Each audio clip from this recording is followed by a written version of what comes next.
Hello, everyone, and welcome to Canadians with Disabilities and their Allies. My name is Brent Frain. I'm the host, and today I'm pleased to welcome Brent Frain as my guest.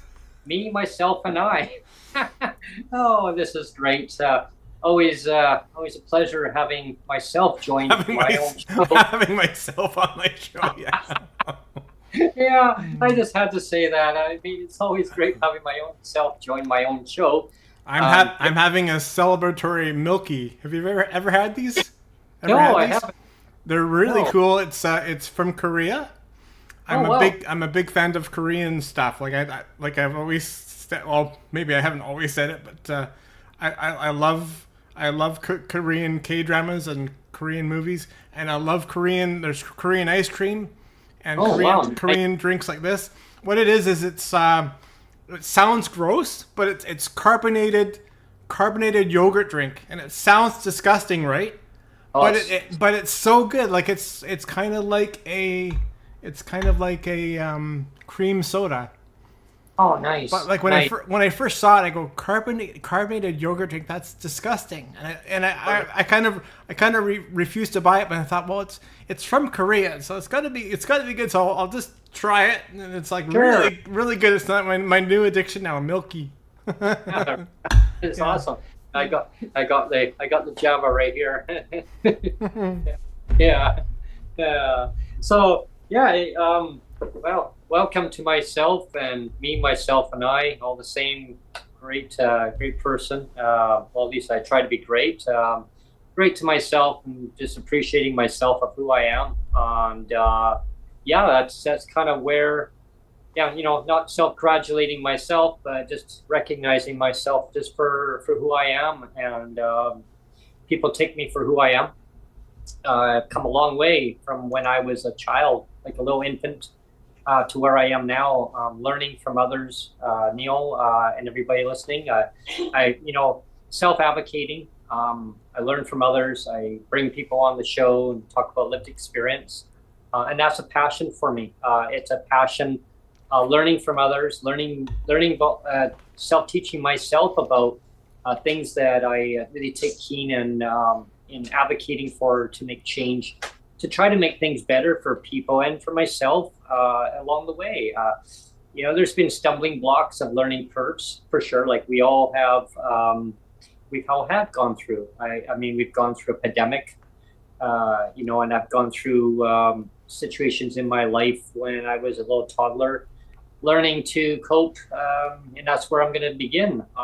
Learning to cope with my disability. I didn't realize when I was born. So this is where I'm going to begin here.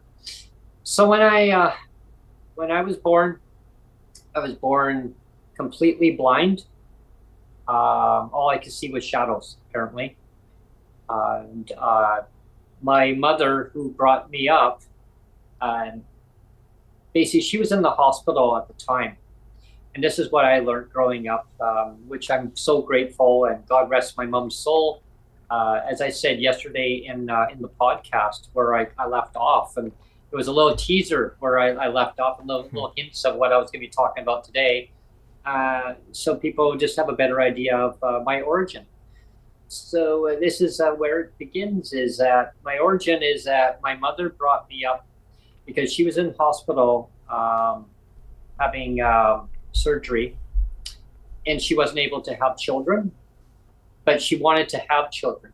She really wanted to have children, but unfortunately she was not able to. So she was in the hospital, and there was other beds in the same rooms, and there was another lady that was in the hospital, and she was having a baby. Yeah, the other lady that was in the room, and my mom got talking with the other lady, and it became that the lady that was in there is actually my aunt. That's right. So the lady that was in there is actually my biological aunt, who gave birth to my cousin. So because by law, my mom had got my aunt's baby. So because she gave the her child up to my mom, and so that was a year and a half later. I was then born by my aunt's sister, who so now basically my biological mother I got to know as I grew up later. I got to know who she was, and like I kept seeing a lady that would come by every so often, and I knew who my grandma was, and she'd come by, and I'd see my aunt, and there was another lady came by, and my grandpa came by, and this lady's like, oh, hello, or she'd phone up first, right, and she says, hi, Brent, how are you? And I'm like, fine, how are you? And I think she was my aunt, or right, or I'm like, and so she was so inquisitive of who I was and like how I'm doing, and I said, fine. She says, can I speak to your mother? But the tone of the voice was it was kind of like a hesitation, and I never like I kind of picked up on something there, like, can I speak to your mother? Meanwhile, I didn't realize that she was my biological mother. That must have been so hard for her. Yes. Like talking to me that, and then saying, "Well, can I speak to your mother?" I go, "Yeah, one moment, please." And I'd be so professional, when I was a kid. I still remember. One moment, please. Please hold the line, and then you have hold music. I did. I actually said that. I remember that too. I said, "Yeah, please hold the line. I'll go and get my mom." I said, this lady's on the phone. She phones up here quite often. Oh yeah, I know. She's a great person, and they're gonna come by and visit you one day soon. I'm like, oh, grandma, grandpa gonna come, and yeah, and your aunts. And my mom so much wanted to tell me at that point that she wasn't my aunt. She was actually my biological mother. So she came. So they came by, and there was something that I picked up on, that it was just like a resemblance, like a somewhat resemblance, and yeah, and so as I became older, I then become to realize that there was something not quite right here. Like my mom sat down with me and said, "Okay, I need to tell you something." Like, so I found out that she was my biological mother. But so anyway, getting back to the beginning, when I was born, I was born blind. Well, almost blind. Like it was, I couldn't. All I see was shadows. Doctors were really worried because like what's going on? Like I wasn't responding how I was supposed to respond. I wasn't picking up on signals. They would wave their hand and I wouldn't respond, and I guess my balance was off too. Like my balance was completely off. So they had to kind of put me through like rehabilitation on learning how to walk. I don't remember a lot about that. I do like vaguely, like little flashes of in the hospital of like a little walker, kind of learning how to kind of stay stable, and it was because my vision was completely off. Like, and so like as I grew up as a toddler, I would walk into walls, like I would see two doors, and I thought it was like double vision, and so I didn't realize what was going on there. If there was a third door, you would think you're on you would think you're on Let's Make a Deal. Let's make a deal. Which door do you want? Yeah, what's behind door number 1, Brent? Boom, and I hit the pink wall. Pink unicorn. Yeah, pink unicorn. There. Door number 2 and door number 3. Take your pick. Oh, you won on door number 1, and I literally won all right. I did a face plant right against the, and I remember that falling down, and my mom would be watching TV, and she didn't realize what big thud was, and and she was, everything going okay in there? I go, yeah, and like I was so embarrassed, I didn't want to say anything. I'm fine. I just hit the wall, and then I did it again, and she's like, she come in, she's like, oh, and I was crying, and she couldn't figure out, well, what are you doing? And I was getting the door, and my hand must have missed, and she goes, yeah, but there was like a mark on the wall, and But that makes sense. That actually makes sense that you wouldn't know anything different because yeah, that to you was normal. So you were probably thinking, well, this, like what I'm seeing is reality. So you didn't think anything different until somebody told you, no, what you're seeing is, you should be seeing better than this, right? Because your only measure of what it should be was what you were seeing at that moment, not what somebody else is telling you what you should see. yeah, and that was the depth perception, and what I thought was there was the door, and I guess, and I was confused because I wanted to get out, and I was panicking because I was trying to get out because I wanted to get a glass of water, and I remember that, and my mom's like, well, is that all you wanted, was a glass of water? And yeah, and so she brought me a glass of water, and I said, no, I can get it myself. I just must have stumbled, and my mom kept an eye on that, I guess. She told me years later, she kept an eye on that because I kept doing that, like repeating the same thing, rinse, repeat, do it again. And I still vaguely remember her on the phone, and she was quite concerned. She phoned like the doctor's office, and then she phoned, and they referred me to specialists. And as time went on, I went in, and I still remember going to Vancouver. My mom took me. My mom didn't drive, so my mom had to take me on the bus all the way into Vancouver, and I had to go to an eye specialist on Broadway. Actually, I still remember this big tall building on Broadway. It wasn't far from VGH, actually, and the building is still there even to this date. And it was a professional building, and going up to seeing an eye doctor, and he was the top specialist in Canada. Like my family doctor referred me to the top specialist in Canada, who studies my eye condition. I mean, God rest his soul now. I mean, he's, passed now, but he wanted the best specialist that he could find, his colleagues. And so they arranged for that. And he told my mom that it was a very delicate operation. It was a 50-50 chance that either I'm going to continue the same pathway that I was going with vision-wise, or it was going to not fix my eye condition, but it was going to stabilize it enough where I was actually going to be able to see. But leave it with an eye condition. It was a 50-50 chance of out of a scale of 1 to 10, 10 meaning the worst, 1 meaning the best, or 5. Mine stayed at a 5. But with it was that it was going to give me my vision, but the condition won't either get worse or better. And it was my mom had to make that ultimate decision, obviously, and that was put into her decision making based on looking at what's best for myself. I kind of remember her saying, "What do you think, Brent?" And I was sitting in the office. I still remember the doctor, and I remember I was a child because I was 7 years old. I had just turned 8.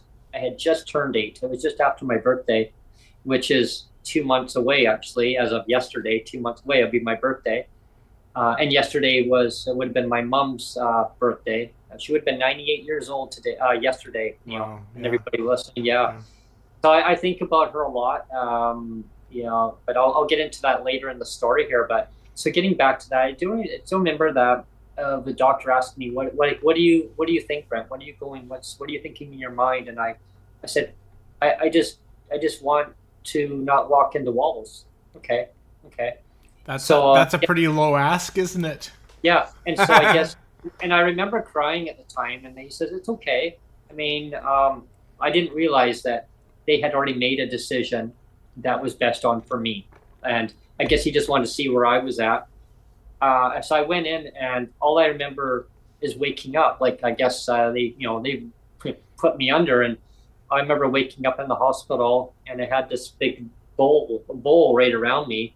And I guess my mom was told that, yeah, when he wakes up, he's automatically going to, project, shall we say. So, and I did, like, I was very sick for a while. Like, it was, and it's apparently very common to go through it because your whole system it's getting thrown completely for like it's doing a master reset.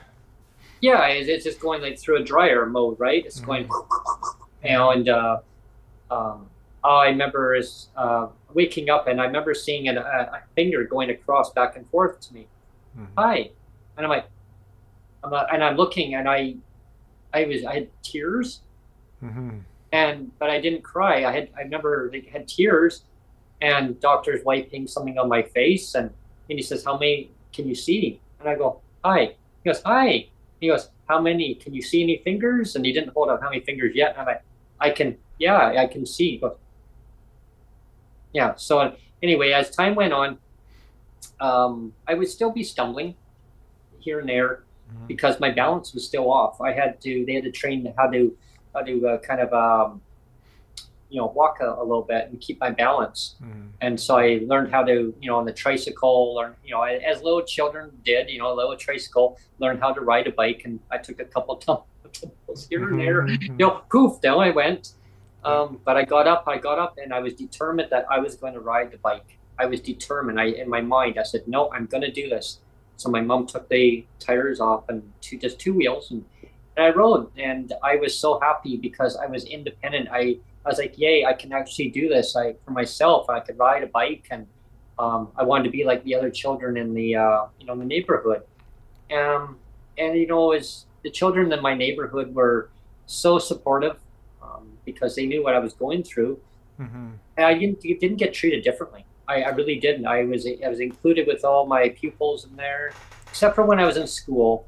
Some of the children would pick on me because I'd be wearing glasses, and my glasses were so thick. And they'd say, "Oh, there's four eyes. There's four eyes."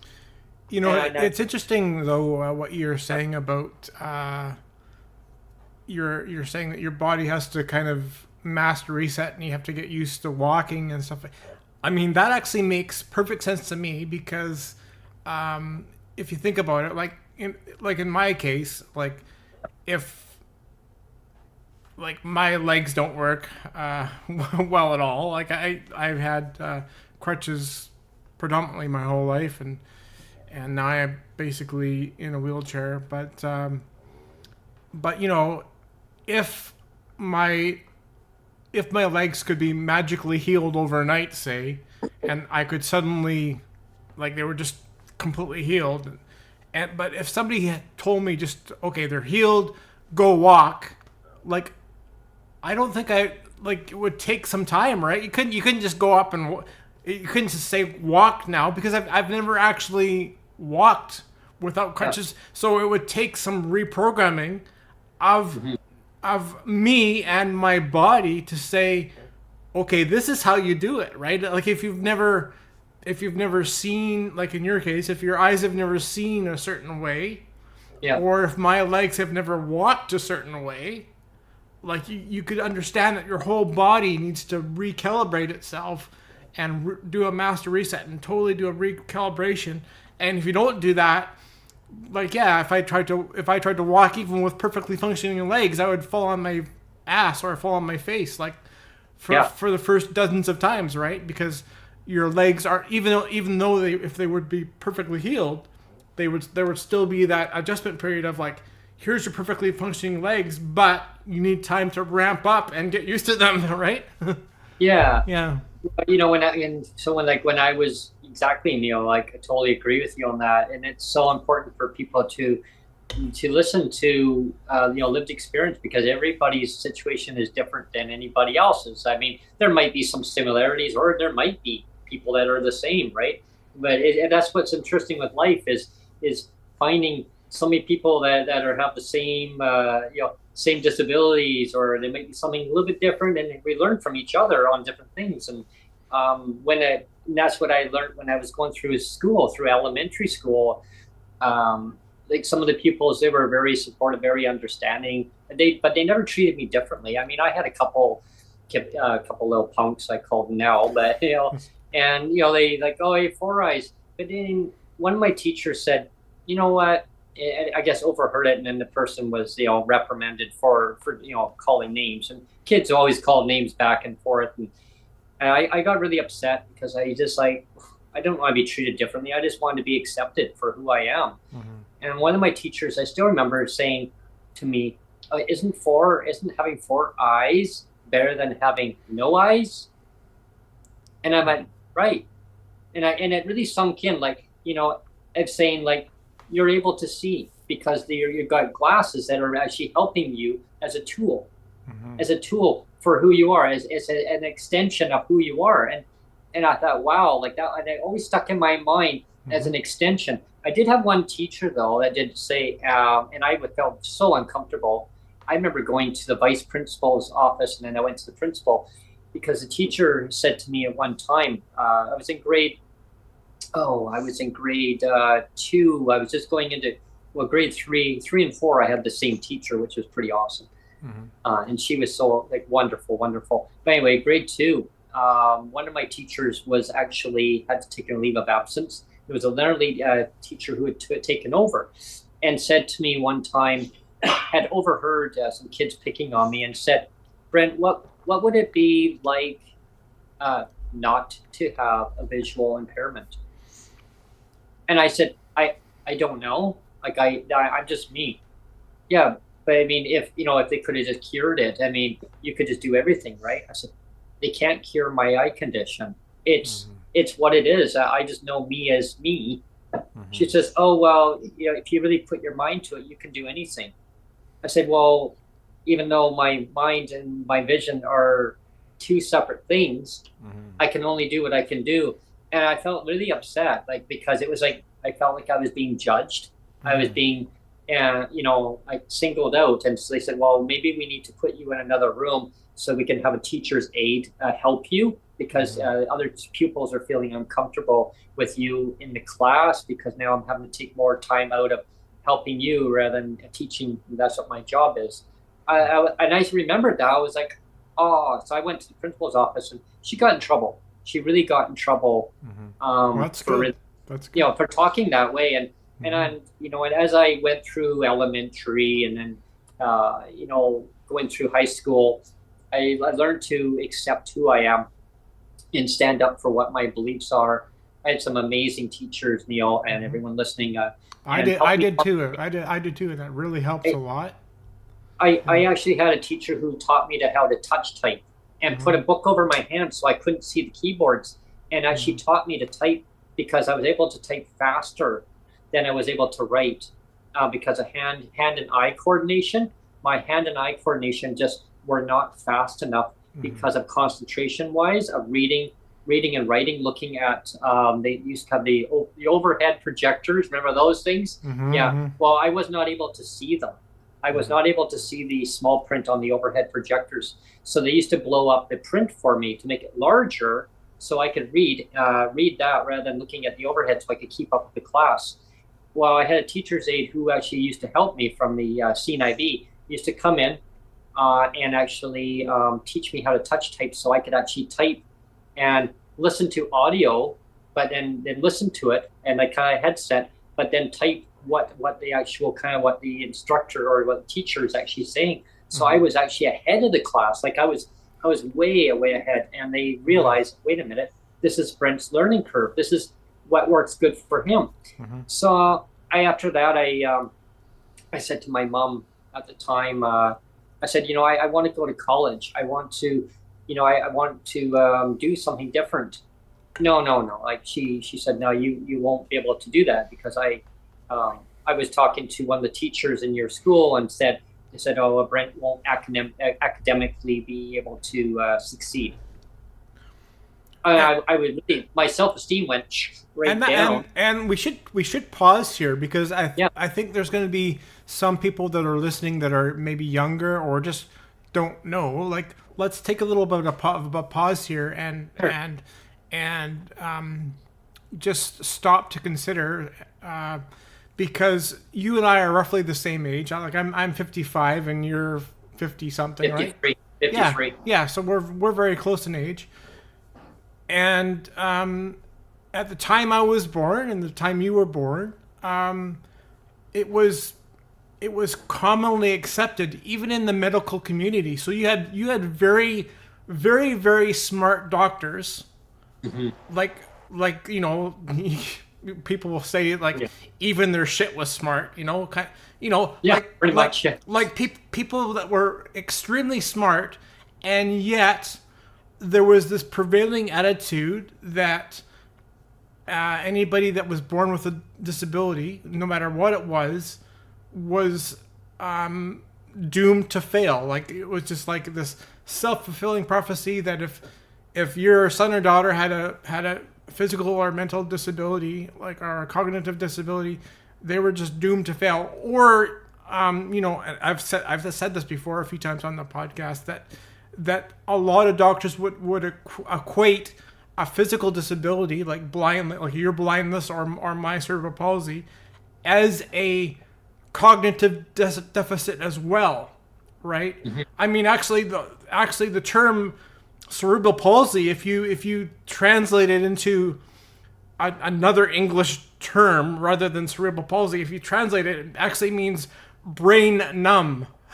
That's what cerebral palsy translates to. So that kind of gives you the idea that this is a term that has been passed on and passed along as, like, if you have cerebral palsy, your brain is numb, so therefore you're going to be like cognitively impaired and different, right? And that's just not the case. But exactly. that is what the prevailing doctor opinion, medical opinion was, and that got passed down to schools and teachers, and the schools and teachers believed the prevailing medical opinion. Anybody with blindness or anybody with cerebral palsy also has a cognitive defect or not a defect, but a deficit, I should say, a cognitive deficit. And that is just blatantly not true, right? And I know when I was young and starting out in elementary school, like when I transferred from GF Strong Rehab in Vancouver and transferred over to grade, I think it was grade 2 actually. I transferred to grade 2, and all the teachers they just didn't know what to expect. And when they found out that I was actually smart and I actually knew what I was doing, they were like, wow, this is going to be great. Like I can actually ask Neil a question and he's going to know the answer. Like, wow, Yeah. But I just wanted to stress that point because maybe there's gonna be a few people that are listening that are not gonna know that, or not. Yeah, we have to kind of rewind the clock back, 50 to 55 years and remember what the state of the world was back then. Mm-hmm. You had people like us with physical disabilities that were locked away in hospitals. Yes. And not to see the light of day kind of thing, because we were seen as less thans that didn't deserve to be out and about. And I remember, like, as a kid, like, going, and I know this is your show, but I just wanted to make this point. Oh, that's all good. Okay.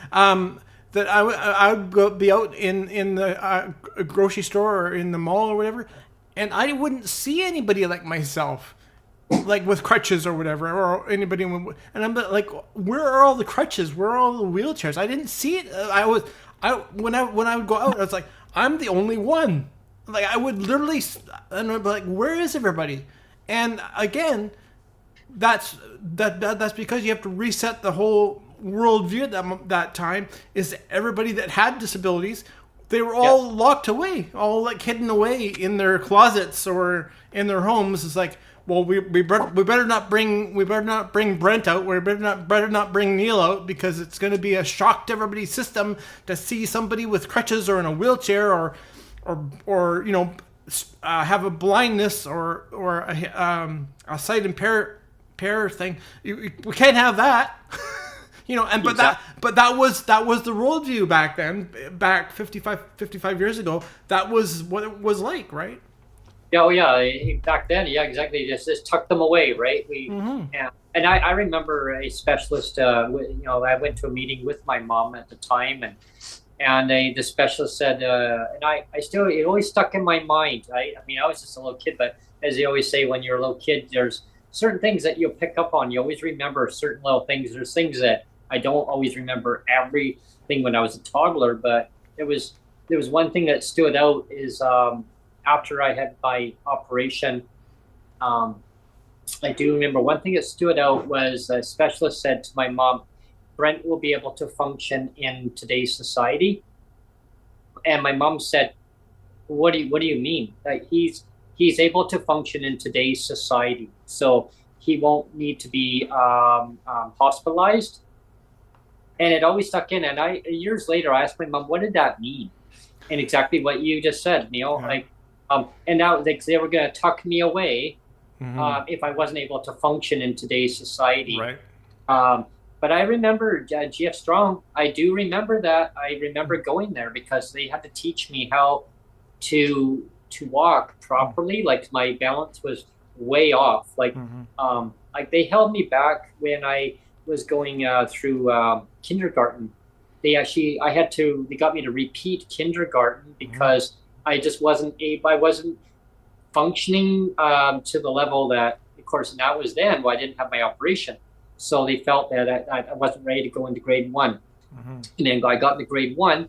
Well, then I had a really bad allergy season then. I had a lot of colds. I kept getting colds. And it was my system that was backlashing after I had my operation. I was sicker than sick and getting homework brought home. So I had to repeat grade 1. So I was behind with all my other pupils in classes. And I was upset because I wanted to be there. I wish that I could have been pushed faster forward. No. You know, another really funny thing that's I'll do really quick is you remember the cognitive tests remember the bubble sheets I think it was at the beginning of with all these bubble sheets, and you would fill them out like with a pen or a pencil, and they were always like. They were very serious. Like the teachers took them very, very seriously, right? Oh yes. Like I mean, it would make or break your year as to like where you slotted in, right? And I remember taking these tests, and like you're talking about your vision. Well, I kind of have the same, like not the same vision, but I have a vision thing where it's because of my cerebral palsy as well, where I have one eye that kind of drifts off a little bit, like, and so I don't have good depth perception, and I also have difficulty sometimes seeing diagonals and things like that. And so anyway, and it was worse when I was younger. It's gotten better because you adjust to your own disability, or But when I was younger, I would see things in reverse a lot too. I couldn't see diagonals, and I would see things in reverse a lot. And so when I was doing the bubble sheets, almost like 9 times out of 10, I would miss the first bubble. So I would miss the number 1, and I would go to number 2 for number 1, and so everything would be 1 off, right? And so then the teachers would look at these bubble sheets and go, wow, this guy's an idiot. Or they would phone up my mom and say, your son's an absolute idiot. He's got every question completely wrong. And then my mom would go like, I'm pretty sure my son's not an idiot. And she actually looked at the sheet and say, well, you see how here he's missed. If you go down the sheet, on every single column he's missed the first number on every single one. And she said, go back and recalibrate everything to 1, and then mark it, and then see what it is.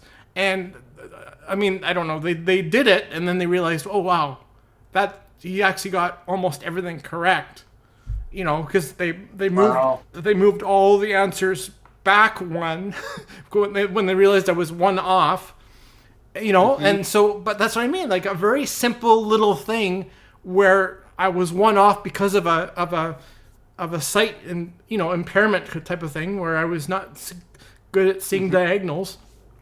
And just because of that one stupid thing, they, these teachers could look at these tests and go, wow, your son's an idiot.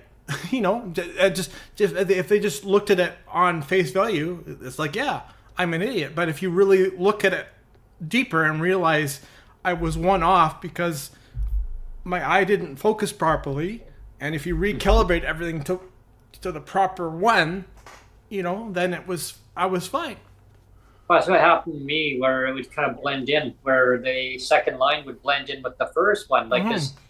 I had the coordination of vision wise, even after I had my operation, like, and I still have that, where like it's such small print, and it's like if there's two lines of bubbles, like I'll see it now, like, I mean, but if I really focus on it, I can see well. But when I was a child, like, it was a lot worse. But as the mind programs, it says, it takes a while, right? It takes a while. Yeah, but it makes your vision think that it's actually you're okay, and I learned that going forward in time, where your mind tries to compensate for the visual impairment, and I learned that going through high school and then through college, and so when I said to some teachers, no, like, I want to go to college, and so I did. Like, I pushed it, and then so we went through a rehabilitation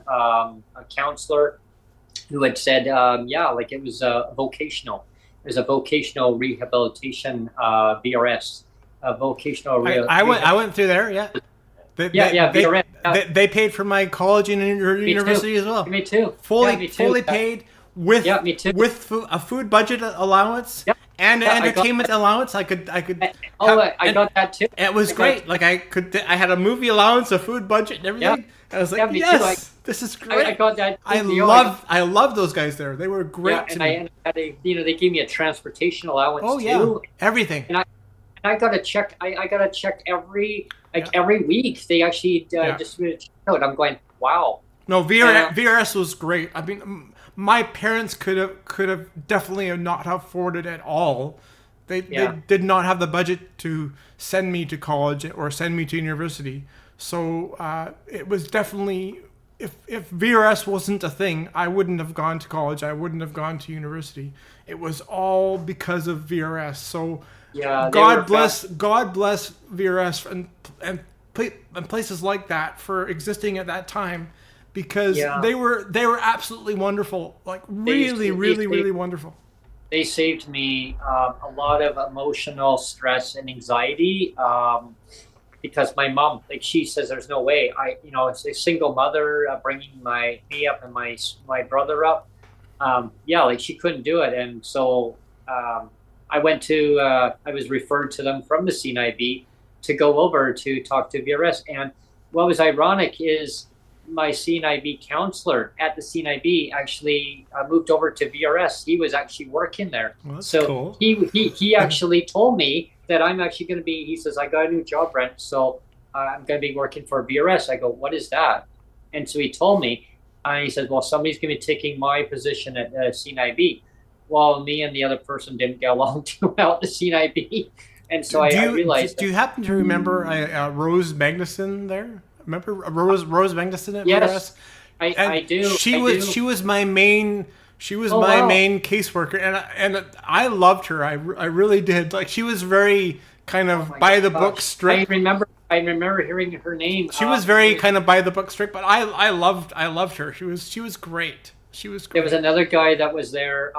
His name was Jeff. I just can't recall his last name, but he was wonderful. And so I'd gone through like my course, and then there was another course that when I was in the college, they had told me I had gone through. It was an educational course, learning about myself, learning about my strengths, my weaknesses. Yes, everybody. You got to focus on. The course taught me about my weaknesses too. You know how hard it is to focus on your weaknesses? It's important, though. It's important to know what you can't do. It is, but the course, they force the person to focus on their weaknesses and your strengths.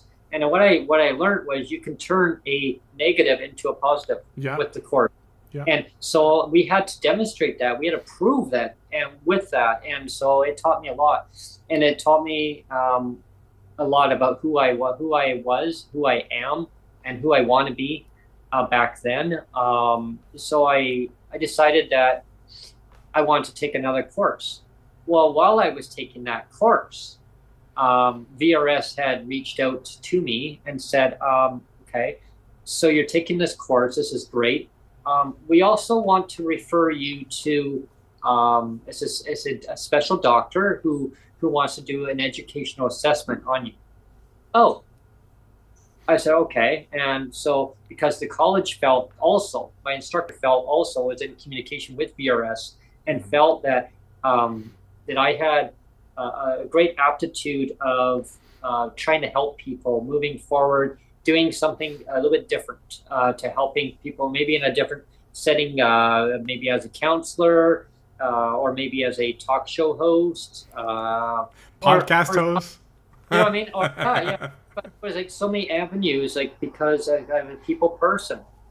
And at that time, I didn't know. Like I said, I don't know.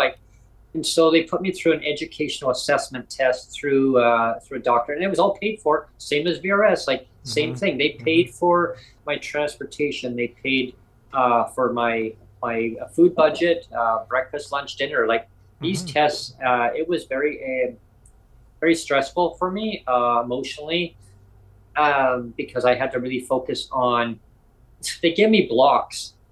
They gave me blocks, and I had to kind of put together a puzzle and got me to read passages at a university level versus a kindergarten level versus elementary versus high school.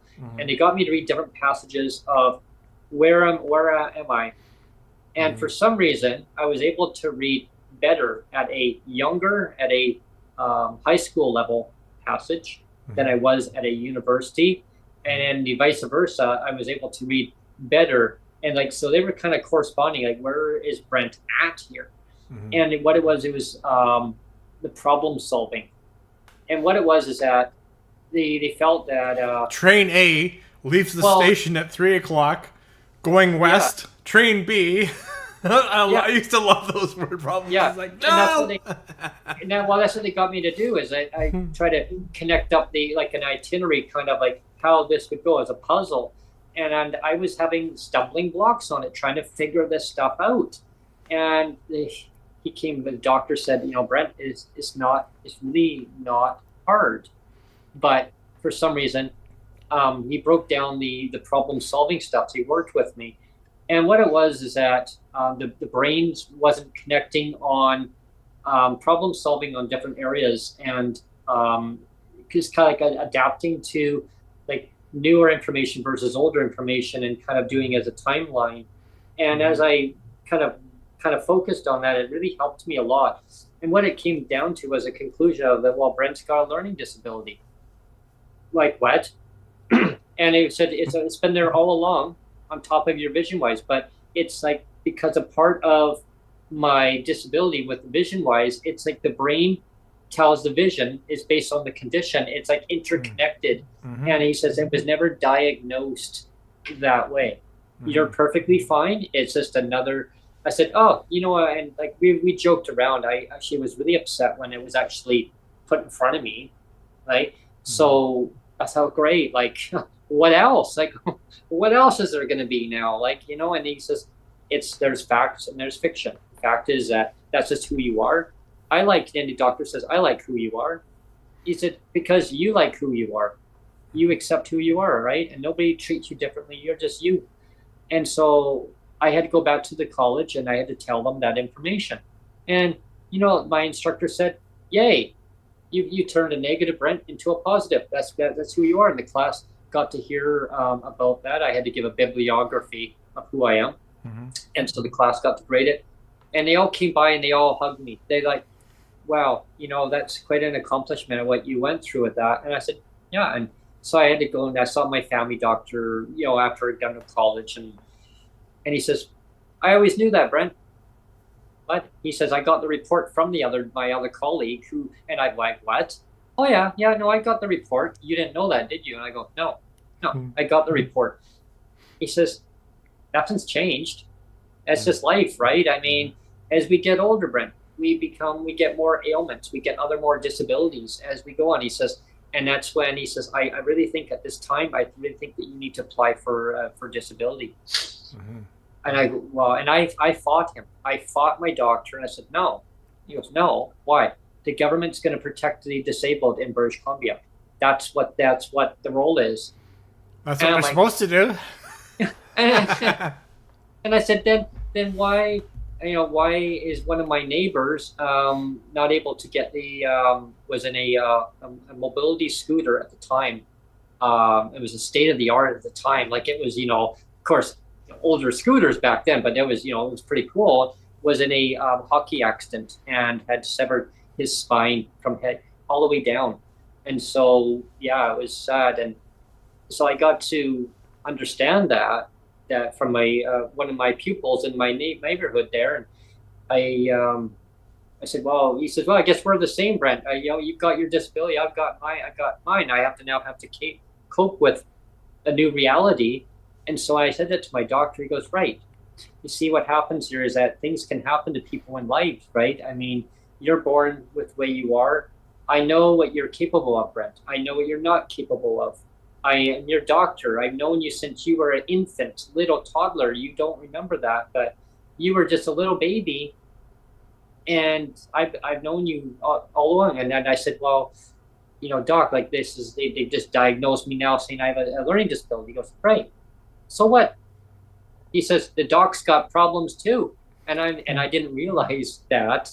Like, I mean, no, you're my doctor. He goes, hey, well, he retired because he actually had a drinking problem. Like, he was trying to tell me that, yeah, a doc's got problems, but he actually had retired later on. I didn't realize that. But he actually had epilepsy. Okay. Like, and I didn't know that. Like, my doctor had epilepsy, and he used to have epileptic seizures. And I thought, oh my, like, the nurse had told me, or the receptionist, but she was a nurse too. She told me that. I'm like, oh wow, yeah. So you never know, right? The person may look perfectly fine, but really, like, there's a lot of invisible disabilities. So I learned a lot of lived experience of talking to people, Neil, and even my family doctor, he fought for me to get my disability. And as time went on, like, so I was, getting back to college and stuff, I was very successful in what I accomplished. There was a course that I did take that I wasn't successful in, but I got a lot of knowledge out of it. Is because of comprehension. I wasn't able, and it was so interesting. I wish I could have got through it. They tried to work with me on it, and I just couldn't seem to keep up.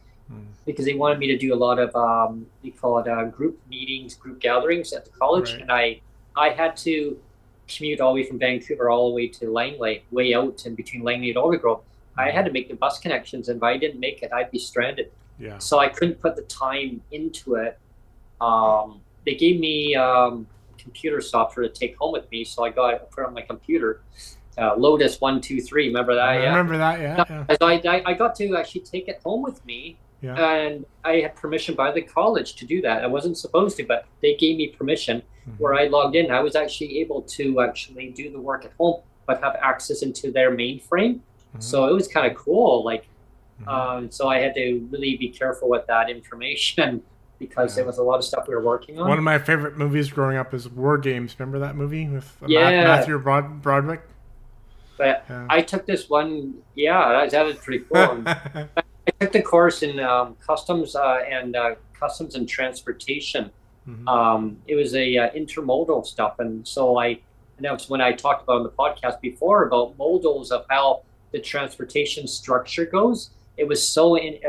I almost passed it. Like, I was so close. So I learned all the modes of transportation, and so I find it very intriguing when the industry talks about supply chain stuff.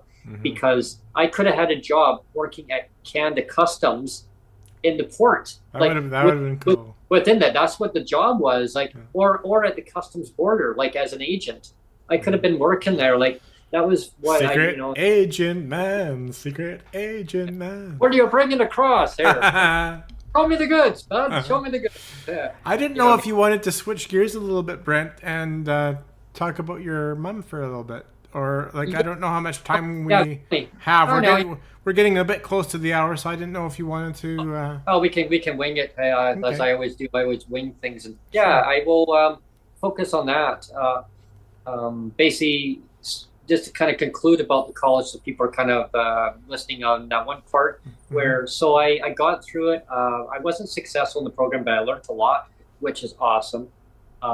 Self-esteem wise, it knocked me down a couple pegs at the time because I felt so sad that, and then I was told, sorry, Brent, but you don't pass. Like, you maybe explore other areas. And so I thought, oh, great. Well, what do I do? And so I went back to VRS at the time. And they're the ones who actually funded that for me. Hmm. Yeah. So you can imagine what they must have been thinking. Like, great. Now what? Hmm. Hmm. So they actually worked with me where I took a course in hotel management.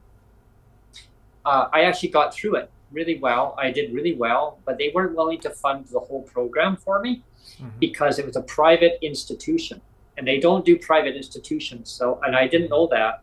If it's a public college, public university, no problem. But if it's a private one, it was on me to deal with it. Hmm. They actually did do some of the funding for me, which I was so grateful to them on it.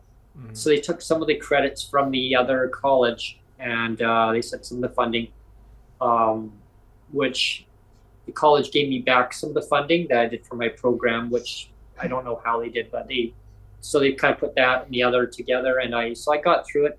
I did a career move. I moved up to Kamloops, up to the Okanagan, as a career move. My mom was really upset with me at the time for doing that because she says, well, when am I going to see you again? If you're moving up there, you're never going to come down to see me. I said, of course I'm going to come down and see you because you're my mom, right? I did a career move. I started working in a restaurant, working in a, and this is kind of leads up to my mom. Okay. So Good segue uh, then. yeah, good segue. Exactly. I kind of blended. Oh, yeah, it's funny how I just blend that right in there, right? I should have trusted you from the beginning there, Brent. Sorry. Oh, yeah, yeah. So I moved up, and then her and I had some cat fights. Really, like it was the point where I said, well, maybe I should just pack my bags and move right now and just be done with it, right? And she said, don't say that. And I said, no, I mean, like and I look back and I guess there's some choice of words I said and I shouldn't have said to her, and I apologized. As she came up to see me, and her and I went had lunch and dinner, and yeah, like it was great. She stayed with me for like a week, and yeah, like it was great. And I apologized to her. I said, yeah, I know I said words to you, and I said I didn't mean to. She goes, no, I mean it was just emotion wise, because I was scared. Like, I mean, always been there, and then all of a sudden I had to move up to the Okanagan, but it was a career opportunity, and I said I can't throw it away. Hmm. So when I moved, I worked in a restaurant. That was the agreement, that until the position became available for me in the hotel. Hmm. So I phoned up this one restaurant, and they said, well, come on up, come up for an interview. I go, I'm in the lower mainland. I'm in Langley. And I can't just come up there. I mean, Greyhound, I mean, the tickets are expensive. I Hmm. mean, a one-way ticket going Greyhound, that's the problem with Greyhound. Why they didn't survive is they overpriced themselves. Hmm. And the tickets, for me, if I could take somebody else with me as an attendant, the attendant would travel for free. So I didn't have anybody to take with me. I said, my mom, well, you want to come with me? And then, her and I could split the cost. Well, how do I get back? I can't, I've got responsibilities, Brent. I've got work to do. And so I couldn't take her with me. Hmm. So I did a one-way ticket. Hmm. And I said, trying to figure out how to do this to get the money. And I had just finished college, so I didn't have, and I wasn't on disability. I hadn't got my disability at the time, so like I didn't have much money. I had a job that I was working at, and I had just quit my job because I was going to be moving, right? So I had a little bit from my paycheck left, and I had to give my mom money for rent, and my mom charged me 30% of my income for rent. Hmm. And I said, well, no, I need to give you more. She goes, no, it's only fair. 30% of your income goes to your rent, Brent.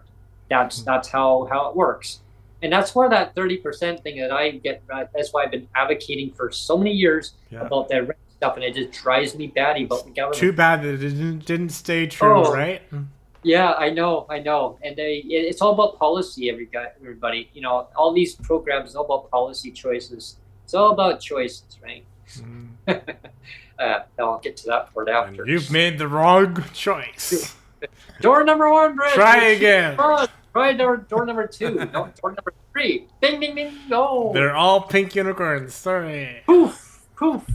So I made the career move. I got this job at this restaurant, Moxie's Bar and Grill. I remember. It was in Kamloops actually at the time, and I phoned up and goes, yeah, like come on up, we'll talk, right? And I said, one little problem. He goes, what?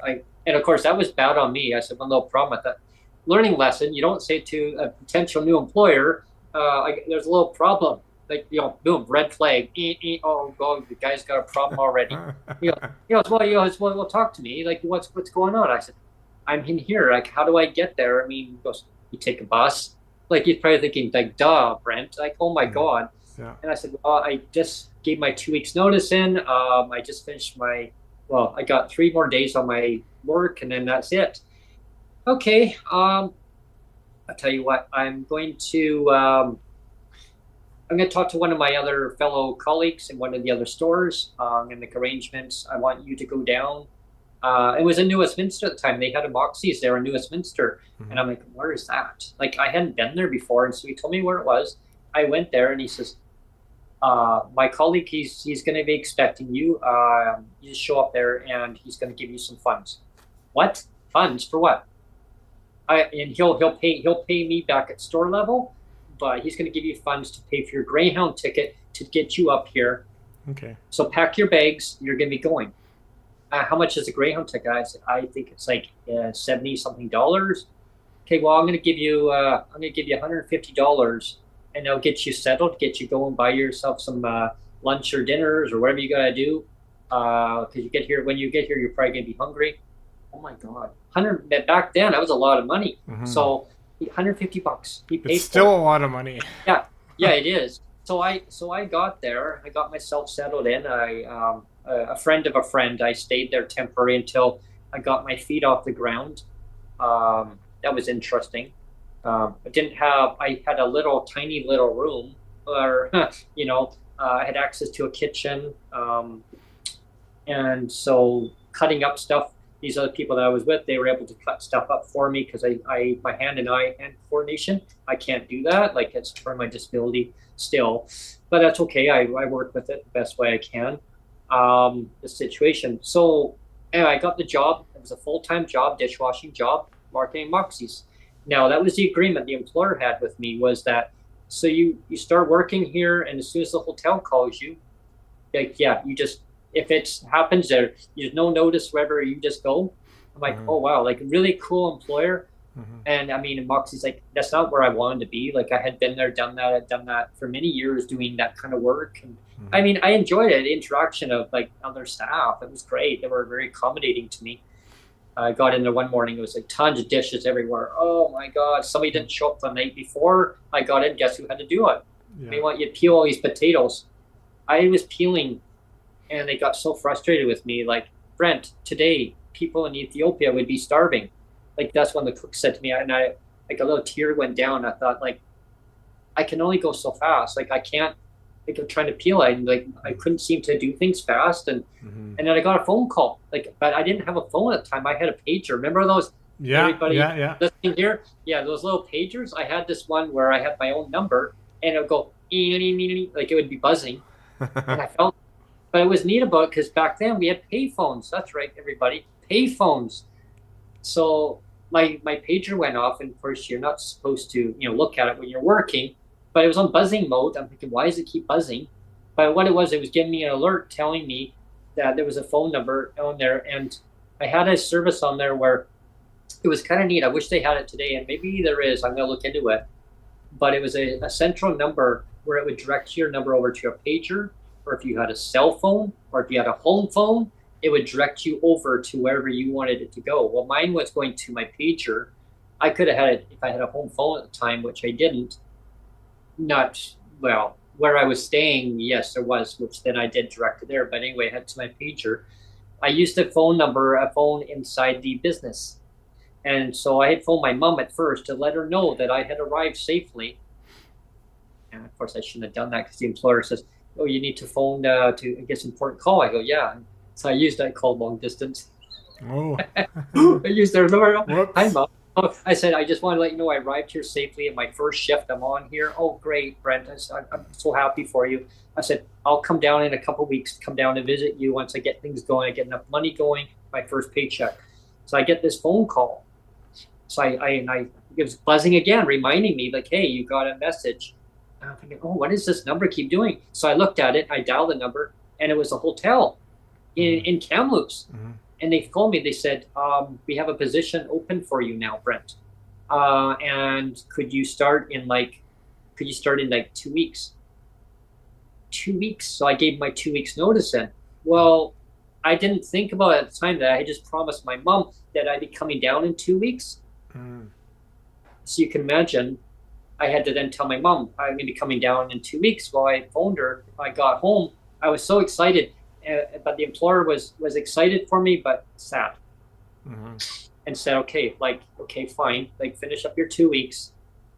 I went to the employer, and I had a kind of a pre-interview, sitting down and yeah, so your starting date is in 2 weeks. Did you give your notice in? Yes, because they knew I was going to be giving my notice in. So I had given my notice in, and they said, "Good, right on." I said, "I'm so excited." I said, "Thank you so much." And my friend at the time, he had moved up a couple months later to work at an ABC restaurant in Kamloops.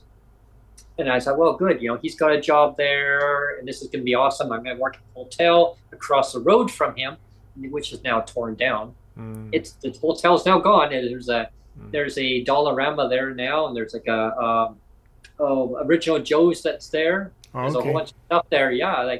And so I still visualize every time I go up there, which I haven't been there in years. I still picture a hotel there.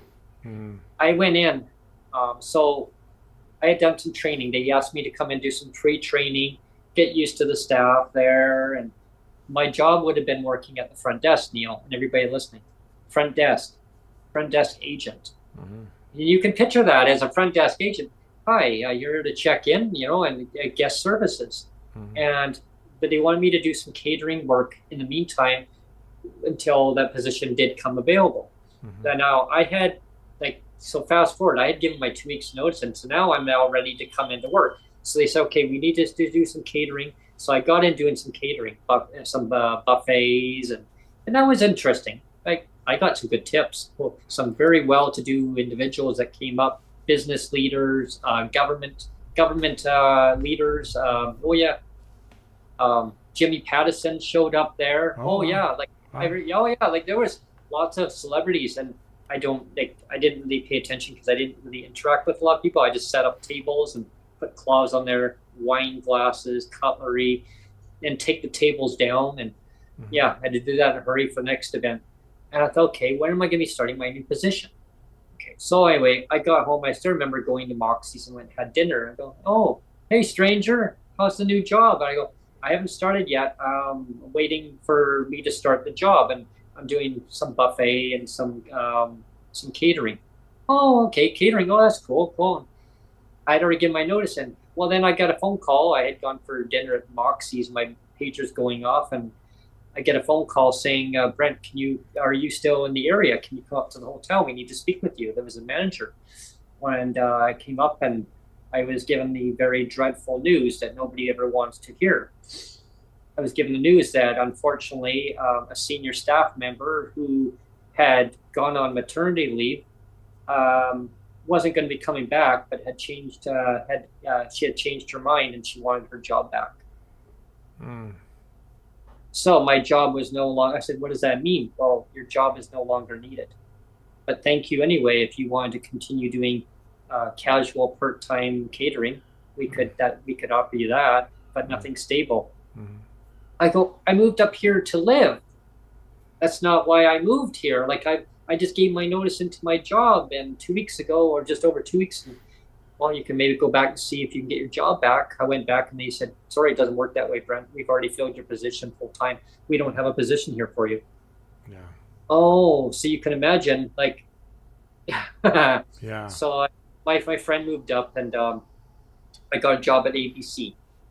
Um, then unfortunately, they dismissed everybody out of there. They changed ownership and everybody lost their jobs out of there. So him and I lost our jobs. So now I got nothing. And then he would be moping around looking for work. So the moral of the story is the moral of the story. Don't trust anybody that says there's a job waiting for you in Kamloops. Exactly. Because it was complete disaster. Like it was, and I told my mom, and she threw it at me saying, I told you, I had a gut instinct that you shouldn't have moved up. But I look back at time and I say it was a learning curve. It was a good experience for me. Someone said, well, would you ever consider doing that as an occupation again? And the hotel felt bad for me. Really, really bad. They tried to do whatever they could do. I mean, I still worked at doing some catering stuff. I got the job at ABC. I still worked doing some of the catering stuff there, but I knew that the time was going to be up. And eventually, then the building got sold anyway, and then they tore it down. And it was empty lot for years. So I moved back down to the coast, and I just tried to find my pathway going forward. But getting to about my mom is, after I had moved, like I came back and my mom was, she, her and I, we got along really well. She was my best friend. She was really my best friend. My mom, I called her my mom because that's the only person that I knew. I mean, I knew my mother because like I said earlier in the podcast, she used to phone and then she'd show up, and I didn't realize she was my mother at the time, my biological mother. But I saw a little bit different things happening with my mom after I moved back, and she was having some difficulty with a few things, and she would be kind of complaining to me or visualizing, saying that we had a bad windstorm the one year, and she'd say, "Well, Brent, the branches are moving, but there's hands out there, like they look like there's arms." And I said, "Arms? Like, well, can you go out in the yard and check it out and inspect it and let me know everything's okay?" I go, "Yeah, sure." So I went out, and there's tree branches, tree limbs had fallen off and broken off because of the windstorm, and leaves everywhere. And I, with a flashlight, looking around, and nothing out there. I'm thinking, my God, what is my mom talking about? Like, so I come in and I said, "Nothing out there, Mom." She goes, "No, I hear noises out there." And I said, "Mom, there's nothing out there. It's the wind. It's throwing branches against probably against the house. It's probably what you're seeing." And she looked out there. She goes, "No, I saw something." She looked out the window. She said, I saw something out there. I saw somebody move. But the thing is, it was her mind. Her mind was playing tricks, and I didn't understand, like, what the heck is going on here. And it kind of stabilized for a while. And when I say a while, she plateaued for a while there, like nothing happened. I'm like, okay, it was isolated. It happened again. And then my mom would say, "Can you rub my feet?" My feet, and I'm like, "What?" My legs. It was like, what is going on? And like, it was going through her. Something was going on. Wow. And she said, "Oh, it felt like something was tickling her," and like her mind was playing tricks with her. And I was like, so I went and I made a phone call to see my doctor. Like, I didn't know who to talk to. I'm like, okay, the receptionist. "Hi, I can mimic. Hi, Brent. How are you?" I'm like, "Fine. I'm really worried about my mom." "Oh, is your mom okay?" And I'm like, "I don't know. I think she's hallucinating. I don't know what's going on here. Like, I'm kind of freaked out." "Okay, I can get her to come in for an appointment." So she got her in there and the testing, and they determined that it was an onset of Alzheimer's. And I thought, oh, okay. I didn't know a lot about that. And then she developed Parkinson's. Yeah, that's tough. So she was a double whammy for her. And my mom, of course, she was still really with it. Like, she was totally with it. And so she told me I had gone to work, and I got back, and I had got a phone call at my work saying, "Your mom's on the phone." I'm like, my mom's on the phone. Okay, like, so I was busy. Busy dealing with a customer. I was actually waitering at the time. So my section, I had to get somebody to take over in my section for waitering. Well, because they said my manager said it's a very important phone call. Like, you need to take this now. Like, and my mom said, yeah, like I just got diagnosed, and I literally dropped the phone. Like, I didn't know, like, what. And that was just the first part of the stage, right? My mom was out in the yard chopping wood, and her hand slipped too, and she sliced right down to her knee, like right down her leg. Oh wow! With an axe. Yeah, she was out there chopping, and some other there was a tree. One of our neighbors had chopped down a tree, but it was kind of like it was nice and smooth, like the thing. But she was using some other piece there, and she was chopping, and somehow her hand slipped, and that's when she realized like there was something going on. And so I got another phone call another day telling me, Brent, there's emergency, a phone call. I'm like, oh, for God's sake, what now? But that time it was coming from my neighbor. Like, what? My neighbor said my mom was rushed to the hospital. And that's when they found out that she was Parkinson's. Like, it was like another onset, like, oh my gosh, like it was like a bombshell for me. So I had to do treatment with a nurse that would come in and help my mom, doing home care at her own home. I actually had to put saddling stuff on her legs. I was grossed out. Like, it really freaked me. Like, but I had to learn to deal with that. Like, my mom was there, and she was with it. She says, you're supposed to just gently put this cream on. And as the time went on, everybody, like, I saw basic deterioration of my mom. I needed to move. Like, I knew it was time that I had to actually move. But I knew financially my mom couldn't make it on her own. She's a single mother bringing up my brother and myself. And she struggled. She struggled because we're in poverty, right? Even though my mom was working a bunch of jobs, she would take her shirt off. She would take, not literally, but you know what I mean? Like, she would literally she would make homemade cookies and give it to her neighbors, because that was the kind of person she would do. Or she would make stuff and she would give it, back and forth and like to people. We were on well water, so learning to conserve water, learning to conserve food. Leftovers was always a thing. Always a thing. There was times where I went to bed hungry because my mom, she couldn't afford to go and buy certain things. And there was things that she would make, unfortunately. I mean, God rest your soul, Mom, but there were certain things that I couldn't eat. Maybe she's learning how to cook properly in heaven now. Yeah. But now she was a great cook. So okay. But like, really good cook. But she would give me things that I just couldn't eat, oxtail. Oh yeah. Okay, I could not. I would gag. Like, it was fatty. It was all fatty, and I would gag, and and of course the dog, eh? Oh yeah. The dog loves it. Yeah. Oh yeah, that you're not leaving the table until you finish every single bit on your plate. Yeah. Well, the dog would come by. No, she'd call the dog in the other room. But you know what I mean? Like, there was things that I just couldn't do it. So if you don't want to eat it, then you're going your room. I'll just interject again, a little funny little story. Is my sister, she's about a year and 3 months older than me, and she always used to have a really hard time with stew meat. Like, you and I grew up at the same time, so like, parents in my generation, my parents' generation, they conserved as much as possible, right? So it's like, there was no splurging for anything. So it was like, you would always really conserve and buy as cheap as you can. So my mom would do a lot of stews because it was like cheap meat, right? But and my sister, it's like she would always struggle, like eating this stew meat. Like she would literally take hours to chew this meat, and then my parents would say like, "You're not leaving the table until you're finished," right?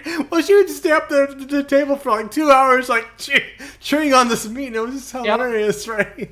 That's how I was. And then it was dumplings, and then I would try and get some mashed potatoes, and then I'd try and figure, okay, if I could try to eat this and swallow it whole, and then, and I'd be picking, like, I have little peas there, and I'd be picking away at it. Oh, I don't like this pea, or, you know what I mean, or, broccoli, or, like different carrots. And, oh my God, carrots, yum, yum. So I just like, okay, I'll fill myself up on vegetables, Brent. That's what you'll do. Fill yourself up. My mom goes, no, you're not leaving till you eat that.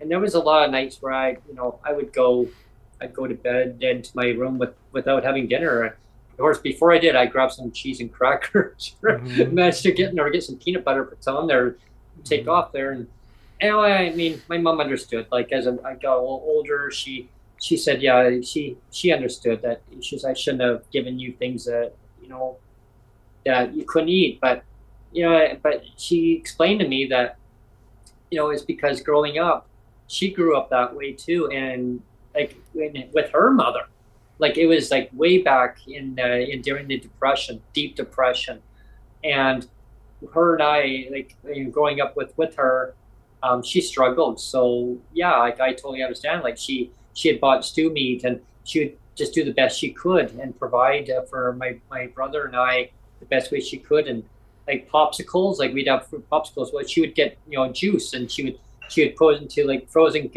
little sticks, and then you'd have it and pour it out. My mom would do that too, yeah. Yeah, and that was great. Like I never took anything for granted. If I wanted something, I had to go and earn it. Like if I wanted to go to a movie, wow, that would be a treat. Wow. If I wanted that, I'd have to go and mow the lawn. My mom would always sneak in her own snacks. So you're like totally not supposed to do that, right?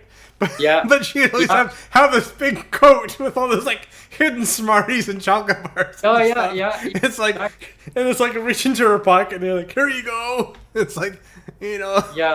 And then the guys in the theater would come around with their flashlights, like, "What's this?" That my mom would always hide it away. Yeah. No outside food. No. Yeah. But yeah. We used to go in and bring that in. But I would go out and mow the lawn, but of course I had bad allergies, and so I'd be struggling trying to get through. My eyes would just be just poof, like, oh my gosh, it was terrible, sneezing and coughing, and my eyes would be all swollen up. And or I'd go and shovel someone's, if it was winter time, go and make a bunch of money shoveling driveways, or I got a paper route, and I wasn't allowed to do a paper route until I was 12. No, I was 11. I wanted to do it, and they wouldn't let me. The company wouldn't let me do it. So I helped another paper boy at the time doing a route, and he would give me some funds, and I would save it up. And I said, well, I want to do your route, because I knew he was going to give it up, but the company wouldn't let me do it because you had to be of age to do the route. So then I took over his route, and then I eventually took over my brother's route, which then he didn't want to do it anymore, so my mom got it. So my mom did his route.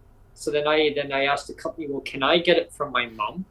Do you think so? I go, as long as you can do that. And I love doing that one. I wanted that route.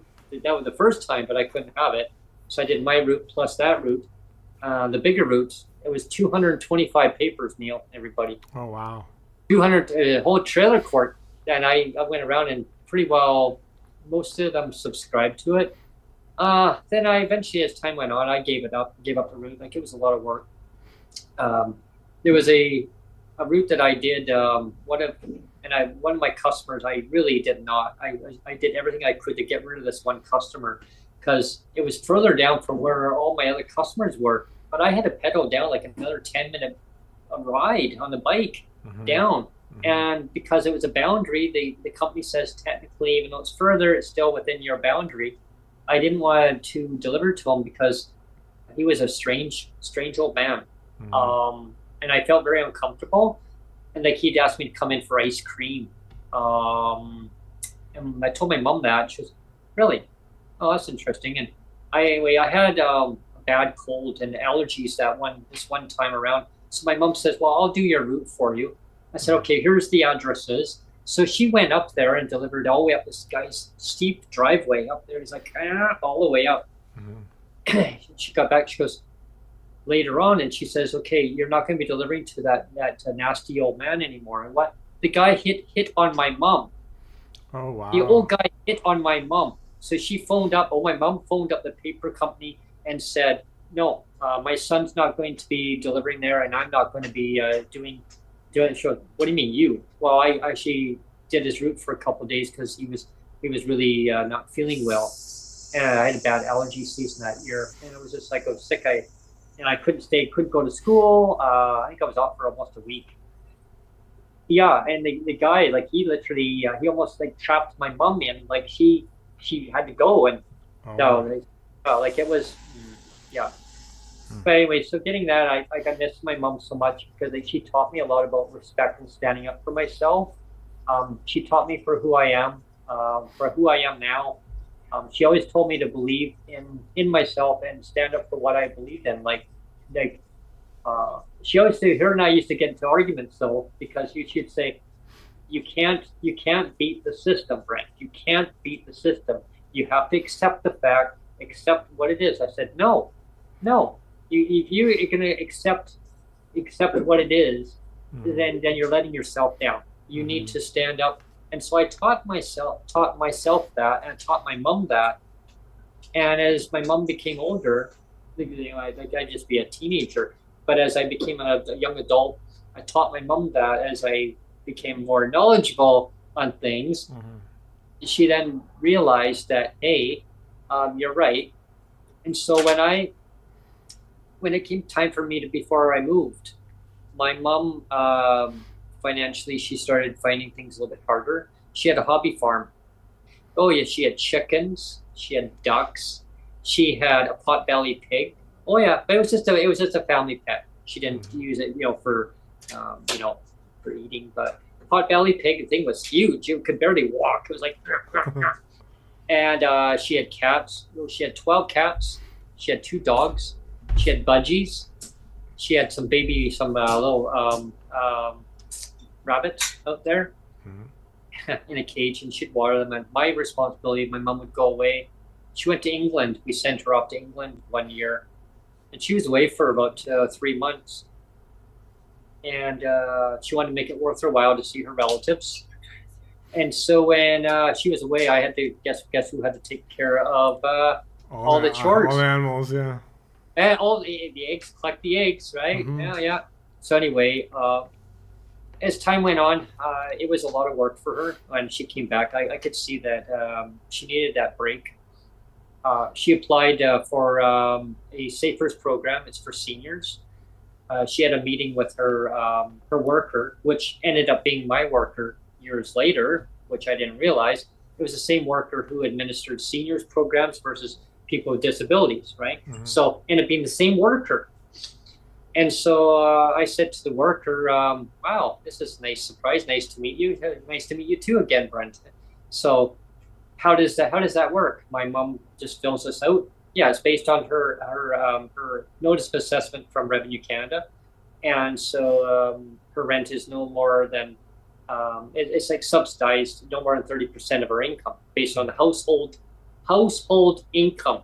Now that threshold, as one of our guests that we've had before many times, talks about the threshold, BC's threshold versus Alberta's threshold. BC's needs to be $46,000. It was at the time my mom got it was at $26,000 household income. My gosh, what happened was my mom says, "Well, this is great." At first, like, yeah, okay, well, your son, your older son, and Brent can live with you, and it's not going to affect their income. So he keeps paying his rent to you, okay, and no problem. What it was is that it actually did affect my mom. It did affect the income wise, because my brother was a professional painter. So my brother made a lot of income coming in, and he wasn't on disability. He's not disabled, he's got some issues that he's got to work out in his life, but he was never diagnosed with disability. I'm on the system. So unfortunately, the amount of income coming in was too much, basically, for, according to the government, that there was too much money being made. So my mom didn't qualify for SAFERS. In order for her to continue to qualify, my brother would have to move, or I would have to move, in order to reduce down the household income to a threshold that she would then still qualify.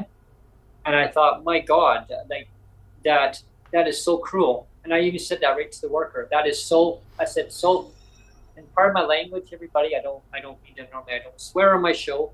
I said, but that is so fucking unfair. And my mom says right to the worker, Brent, please don't talk that way. I go, so means I have to move, or my brother does? I said, well, good. I mean, I'm hoping he does move. My mom, she got so mad with me then. She says, I'd love to slap him across the face right now. I'm like, what? Because I said, well, I'd love him to move. Well, because my brother and I always never saw eye to eye, right? So of course I'm going all happy, going, hey, yay, he can move.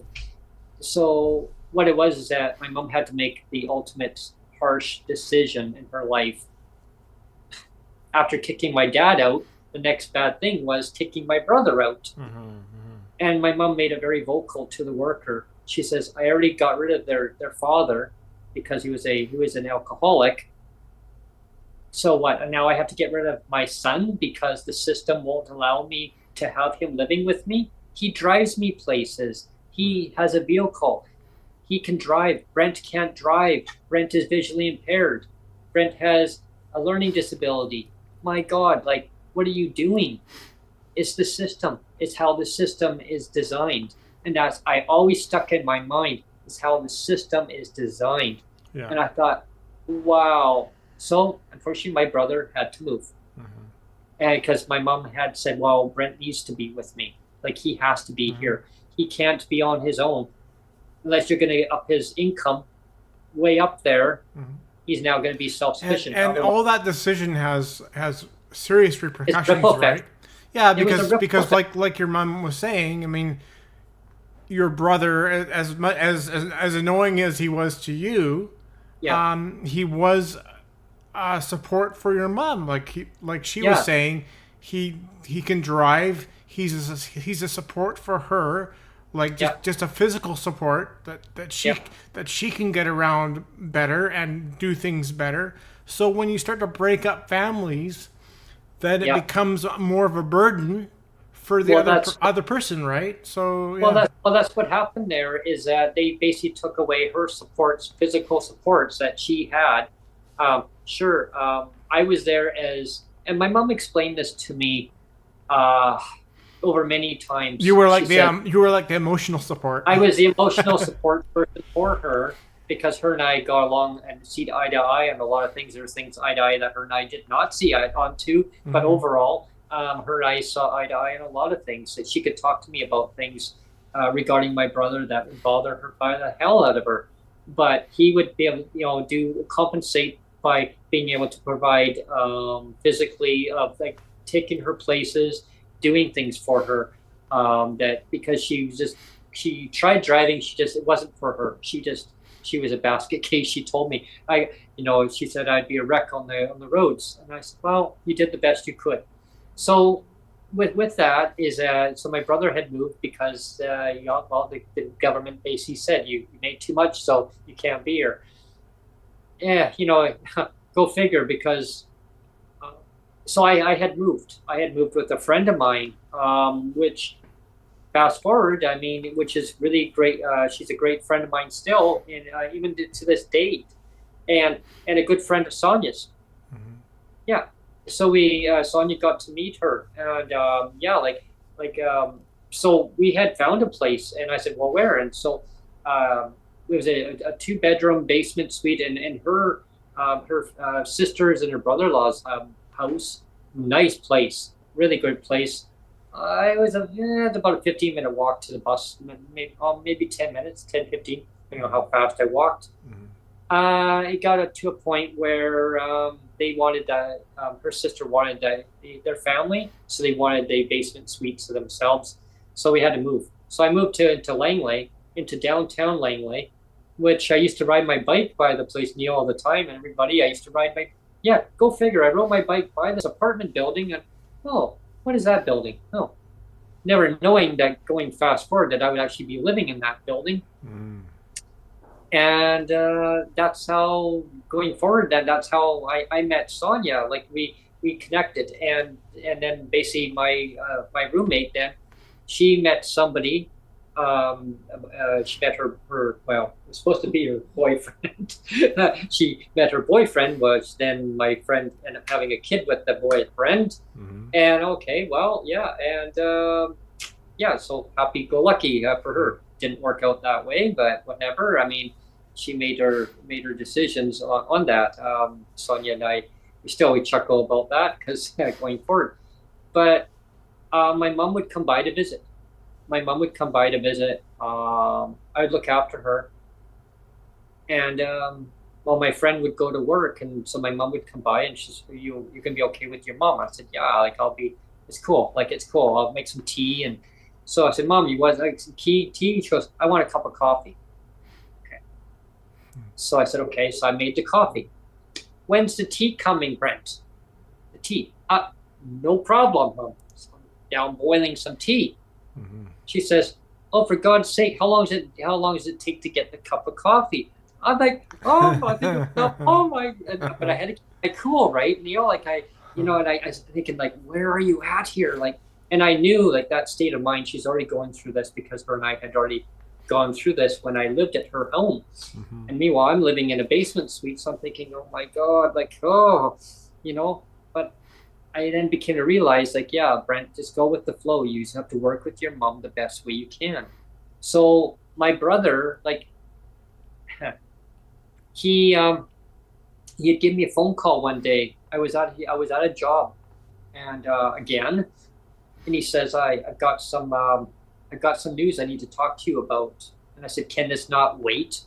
I'm on a job site, like because I had a cell phone at the time. My first cell phone, Mm-hmm. I had got, and my phone rang. I see my brother's number, and I'm thinking like I ignored it. He kept phoning me, like he would not stop. And I thought, you jerk, like stop phoning me. You're gonna get me fired on my job, like. And he didn't care. Mm-hmm. Why he didn't care is because what was important to him was he needed to communicate with me about some very, very troubling news that had been dropped on him and on my mom. So, well, guess what? I got fired for taking a phone call on the job, which affected my mom, affected me, affected my brother. I told the employer, I said, you know what, you can F right off. I said, you know what, my mom's more important. Well, like for a family emergency. Yeah, I mean, I told the employer, but they said, can it not wait? And I told them what it was. I said, life goes on. Life goes on. Wow. Life goes on. Yes. And wow. and you know who the employer was? I'll say it around here. Thank you, Walmart. Thank you. Wow.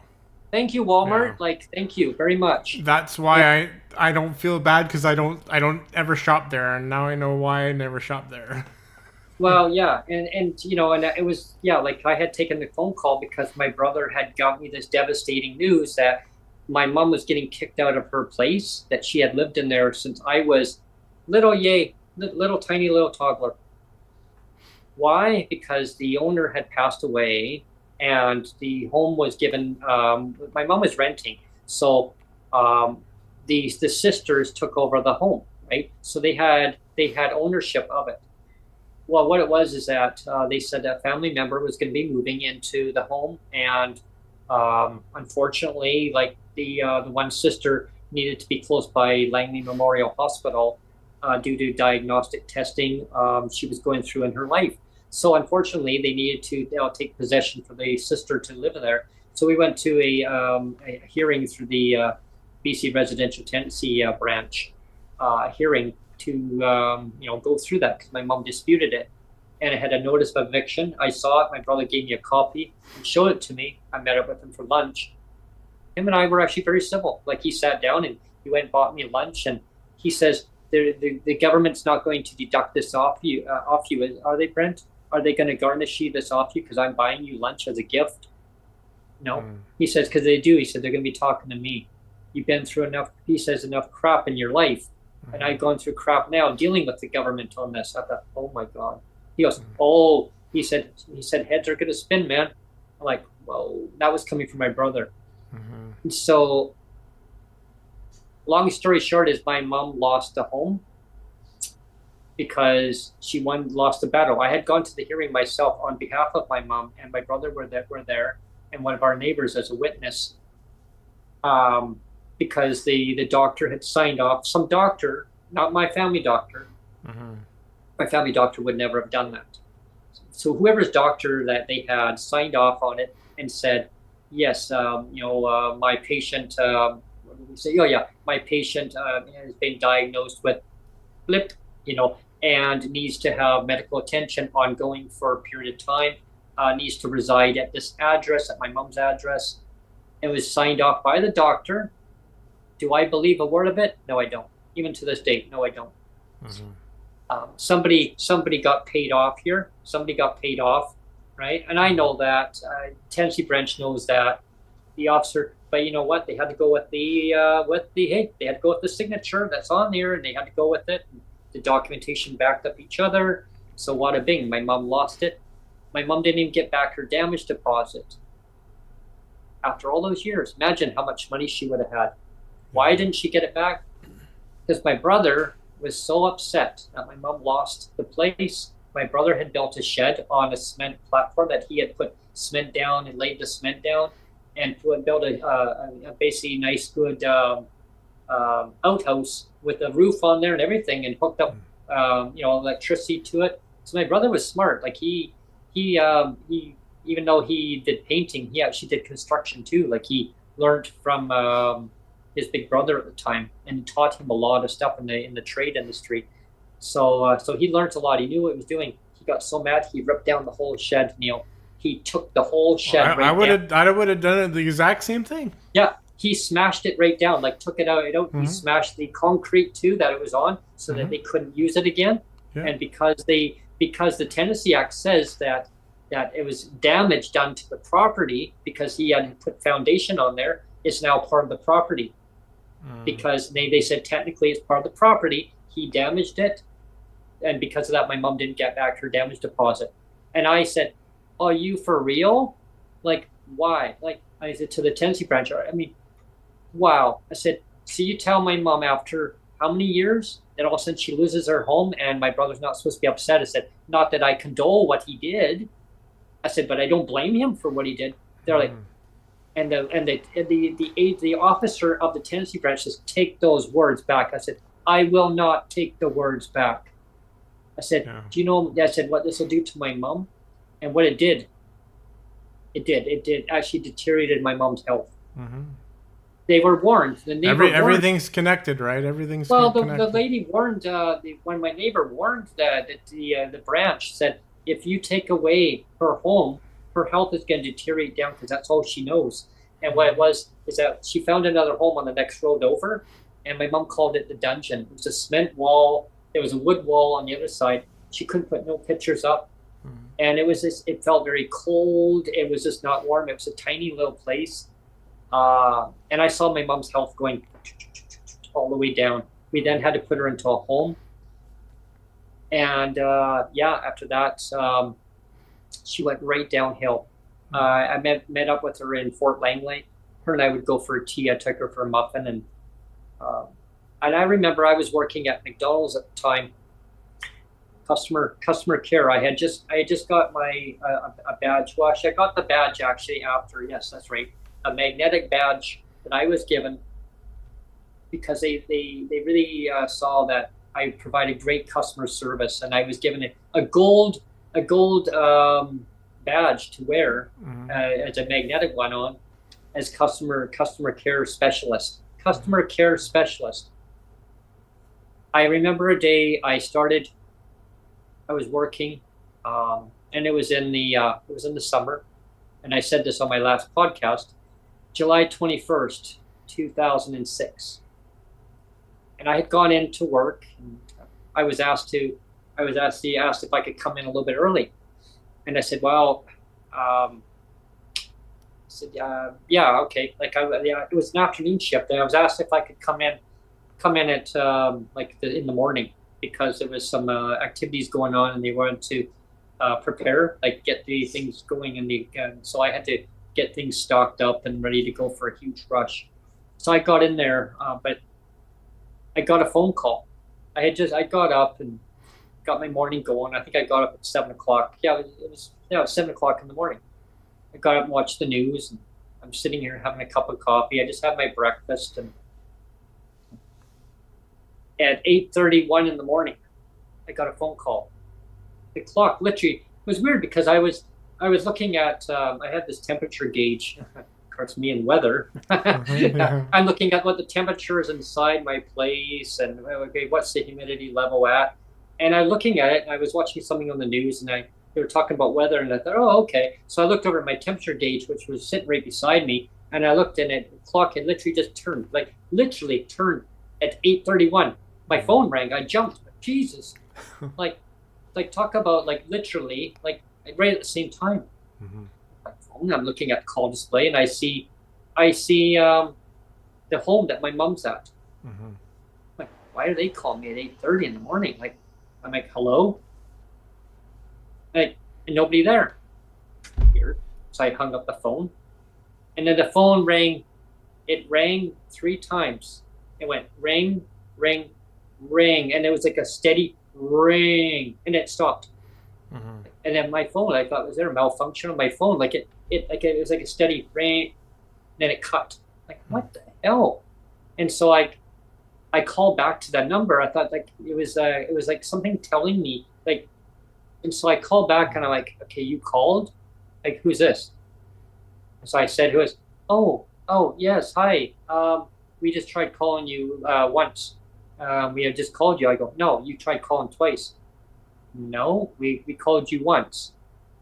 And I said, well, I missed your call. I called back. I'm thinking, well, why would my phone show up as twice? And it showed on my call display it was called, twice. It was missed call.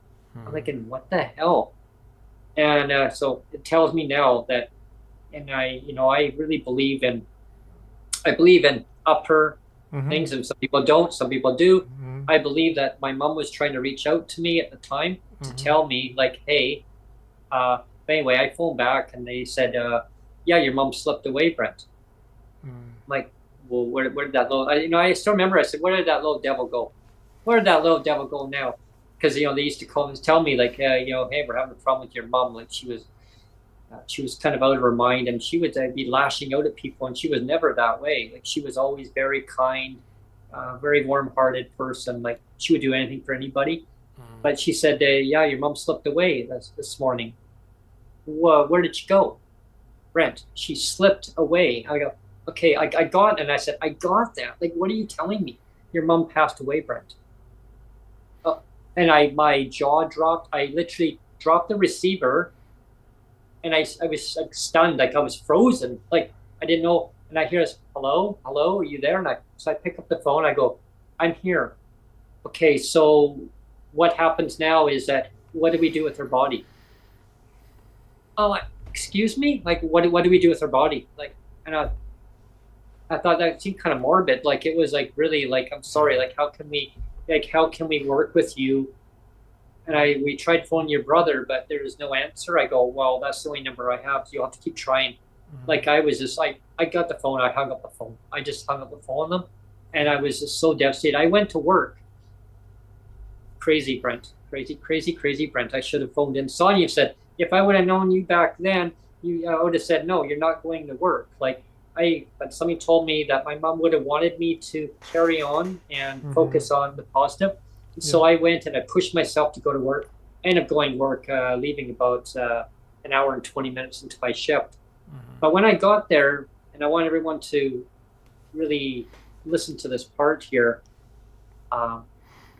When I got there, I told them what happened, and everyone was very totally beyond understanding. Like, every single person working there, customers, all the employees, management, They all came to me and they all gave me a group hug. Mm-hmm. They said, like, go home. If you need to go home, go home. Mm-hmm. And I just kind of moped around for a bit, which is understandable, right? I was trying to cope hearing the news, and I could not. It took me a long time to cope, to get through it. But here's the part which really freaked me out. A good friend of mine who worked for Coast Mountain Bus Company, he retired from there. I still stay in communication with him every so often. I've had some great bus drivers through the years. Great but bus he drivers. He actually did planning for them. He did planning. Like, he taught me about planning, about what he does on the routes and stuff. It was so cool. Like, him and I meet up for coffee. For some reason, he showed up on my job that morning. He came in, opened up the door, and it was like, just like these bars on the door. And it was like the store was kind of designed as the old replica way back in the 1950s, 60s type of deal. McDonald's was going through a trend at the time. A lot of their stores they had like the 50s, 60s type of sitting jukeboxes. And he literally opened up the door like that. And he's standing there and he looks at me. And I was mopping the floor at the time, and I stopped and I looked at him, he looked at me, and he goes, "Hi." And I literally dropped the mop. I go, "Leonard, how are you?" He goes, "The question is, how are you?" And like, I hadn't told anybody what happened. And he says, I go, "Oh, I'm glad that you came in today." He looks at you, "Are you okay, Brent?" And I'm looking at him, like, a blank look on my face. And I literally started just bawling my eyes out when I saw him, right? And he says, "Oh my gosh," he says, and I told him what happened. He goes, "I knew it. I knew there was a reason why I had to come here today." He said, "I woke up this morning and I was going to go somewhere else for coffee." And I said, "No, I want to go and see Brent today. I have to go and see Brent for some reason." He didn't know why, but something told him he needed to go to McDonald's. And the reason why, he's actually a priest. He's actually a priest also. Yeah. And I didn't, like, I knew that at the time. So something must have told him that he needed to be there. There's no accidents. There's no accidents when it comes. It's not even coincidental. Like, there's things. Yeah. And I've learned that in life, is that there's reasons why things happen for reasons. Yeah. And even like to this day, I think back, and I got a text message from my aunt who said, I'm thinking about your mom today. And your mom is a very dear person. And so when I say to people, I know this is a long podcast, so I hope people really enjoy it. But when I learned about her, like, my mom was always my mom because that's who I knew, who had brought me up. But I got to know who my mother was, right, as I explained earlier in the podcast. So I would go to visit my mother, who lived out in Port Alberni. And with my stepdad, who I always called as my stepdad. He wasn't really my dad, but he always took me on as his son, right? I mean, him and I would, just sit around and just joke with each other, and it was good. Like, he would take me out for drives and stuff. We'd go out for a drive, and Bernie, you're gonna come along? No, you and Brent go out, and took me out to Tofino and all these windy roads. All the way out there, and I see all these crashy waves, and it was fun times. And a bear jumped out right in front of us. He skidded his tires. Wow. Almost went into the bear. Oh my God, that would have been bad. And I was like, "Cool." He goes, "No, it wasn't cool, Brent." The little baby cubs running out too, right? I look at all the neat times, because I look back at it, and my mom and her, they got along really well. So that's great. That's great, actually. So yeah. Like, like they got along as I grew up. Okay. But what I didn't realize is that when my mom and dad separated, when my mom basically told my dad that go, he moved out to Winnipeg, because that's where my mom and my dad actually met, out in Winnipeg. When my mom came from England, she came over from England, and because that's where her mother, like, her mom and her came over to out, and they then they settled out in BC, because that's where the roots were anyway, where her mother's roots were originally in BC. But her mother had moved out to England, like, they were back and forth, because I guess my mom's father, well, mother and father lived in England. They were back and forth, right? So, but they, I guess, my mom had her roots. My mom's mom had her roots in BC. That's originally, I guess, it's an easy way to explain. But her father was in England. Like that's where. So I guess they somehow those two met somewhere. Those two met somewhere along the line, and then my mom came along, and then her brother lived up in the Okanagan, up in Armstrong. Okay. So I used to spend a lot of time with my mom. We'd go up to Armstrong. It was so cool when I was a kid, and going sledding and tobogganing down these. Yeah. So anyway, getting back to that is, so I'd spend a lot of time between my mother and my mom. But my mother would make me feel very awkward when I was a kid. When I say a kid, I mean young teenager, because I'd go to visit and she says, "Oh, did you go and ask your mother, Brent? Ask your mother if it's okay if you come to visit." Okay, I'll go and ask Mom if I can. Well, no, just go and ask Gladys if it's okay. And Gladys was my mom's name. And everyone's wondering why I say mother. Gladys was my mom's name, and Verna was my biological mother's name. So she would say, "Oh, ask Gladys if it's okay." And to me, I mean, you can imagine how I'm feeling. Going, okay, like now you're making me feel uncomfortable because I would just say, "Well, yeah, Mom, is it okay if I can go visit? Over my mother." I think it was my mother that was feeling so uncomfortable because she really couldn't accept the fact that she had given me up for adoption when she was very, very, very young. Like when she was young. And then, I mean, I found out years later that why she did, and the reason why she gave me up for adoption was she was going through a battle with my biological father, who couldn't accept the fact that I was born, that he didn't want to say that he was the father to me. And so because of it, there was a friction, and so she just gave me up. And I think there was a feud between those two. And so as I grew up, I kept asking questions. I kept saying, well, to my biological mother, well, who is my father? Why are you asking, Brent? I go, because I'm just wondering, like, when I was in school, people were asking, and my teacher saying, so who is your father? And she says, you don't need to know that. And I said, but I want to know that. Like even my mom said, you should ask your mother one day, who is your father? Yeah. And then, so I did. And so she wouldn't tell me. And I kept pushing. And she got pissed off at me. Oh yeah, like her nice, my biological mother and I, we got into a yelling match. She says, Brent, leave it alone. I go, why are you getting so testy with me? And she goes, he's not a nice man. I go, let me judge for that. I said, if he wants to meet me. Yeah. So she says, well, so long story short on that is that I was, and this is going back to the Walmart days. I was at Walmart, and I got home. I got at the home where I called home at the time. It was kind of home, but it still didn't really feel like home because it was just, I don't know, it just didn't seem like home. Like it wasn't, Anyway, I got back and Valerie, Sonjia knows her. She had all these pieces of papers all lined up out in the living room and on the table, and I go, wow, what have you been doing? Oh, well, by the way, because she knew that I didn't want to. She was pissed off at my biological mother because she wouldn't say. She just told me to leave it alone. So guess what she was doing? She was doing some homework, digging.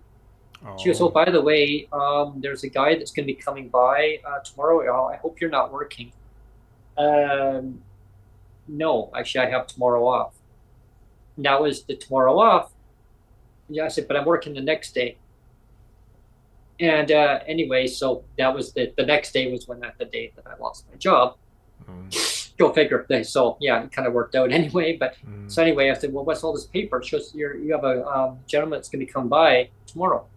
He wants to meet you. I go, okay, who? Like you lost me somewhere here. She goes, your biological father. Excuse me? I'm like, say what? I lost it. I go, what the hell have you been doing? Why are you doing this? Like it's none of your business, and you can't be meddling in my life. And she says, well, I figured I'm trying to do you a good thing to find out who he is. And so I was grateful. Like at first I was like upset, and I was grateful, going, okay, like thank you so much. Like, like she was, because she knew I wanted to find out more, and like I had some of the information already there, but she had actually took the initiative and actually took the step forward and made the call. And then so what it was that I found out who his brother was. I met with his brother first that same day in New Westminster. So I went there, and he was, okay, so there's apparently a guy that you're going to be meeting tomorrow, and he's my brother. What? He's my brother. He doesn't want to accept the fact that you are his son. Brent, you have to understand, like, you're going to have to maybe leave it alone, like touch base with him. If he wants to stay in contact, that's fine. It's up to him. And I was, okay, so, and I'm like, wow, he has a new family now, and he never told his new family about me. So anyway, long story short, is that the guy came by, I met him, I opened the door, and he rang the doorbell, ding dong. I was in a basement suite, and I saw him coming in the driveway. He didn't see me first. I thought, oh my God. So I opened the door, hi. He goes, hi. I'm looking at him. He looks at me. It's almost like that part in Back to the Future where the number 2, where she looks at her younger self, and then they look at each other. All of a sudden, well, I didn't get to that point, but I looked at him. He looked at me, and I thought, oh my God. And then, but he denied it, though. You know what I mean? And I left him alone. I said, okay, like, thank you. Like, I know you feel like I'm your father, but what do you want from me? Like he said, like, I go, I don't want anything from you. Like I understand that you touched base to get a hold of me. You've been looking for me. And I said, well, my biological mother said that she didn't want me to contact you because apparently you're not a nice person. And really, do I seem like not a nice person? I go, no, you're really cool. Because that was her perception. The reason why is that she didn't want to see me get hurt, apparently, because I guess she was hurting because of you. Well, that was between me and her, and he finally admitted. He said, yeah, but I still don't know, like, who you are. Like, okay, so what, you didn't conceive, like you two didn't conceive to have me as your child, like. So he finally admitted, like another year later, like he admitted to me, like he phoned me, and he said, hey, like, yeah, but can you please, like, I'm your father, but can you please just don't meddle in my life? And I mean, so I phoned up, and this one young guy answered the phone, you guys, and oh my gosh, and it was his son. It was his son. And I phoned up, I said, yeah, so I asked for him, the father, and then he goes, hello? And I go, hello? And I can mimic. It's neat because I don't know what it is, but I've got a talent where I can mimic voices. I can imitate people. I guess it's one of my traits I have. I hear, hello, hello. Who's this? And I go, this is Brent. Okay. Is there like an echo on the phone? I go, I don't know. I'm just phoning you. I want to speak to your father. He goes, excuse me? I want to speak to your father. He goes, who's this? I go, who's this? And like the voice, like it was like, and I'm thinking, oh my God, I could hear my voice. It sounded like it was amplifying on the phone. And he goes, hang on for a sec. Dad! He's screaming. He goes, I don't know what's going on here. There's some guy on the phone. He's like freaking me out. It sounds like I'm echoing on the phone. He goes, hang on, I'll take the other line. Yeah, I'll just take the line. Hang on. Hello. He goes, you can hang up the phone now. And he didn't hang up the phone. Like I could still hear the other phone off, right? He goes, hello.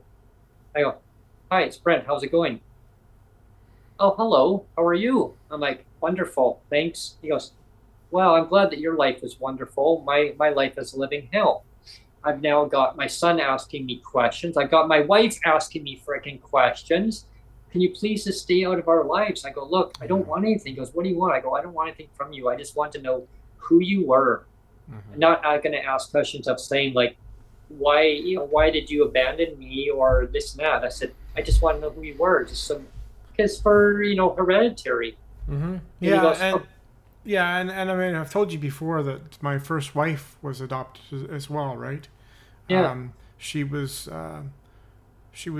born to Jewish parents, and the father, my wife's father was always the birth father was always very very supportive of everything. In fact, when their marriage fell apart and was having problems, he was the one that was wanting to take Elena alone by himself, but he did ultimately he didn't decide to do that. And he kind of, the last time I've talked to him, and Elena used to talk to him, he does regret that decision actually.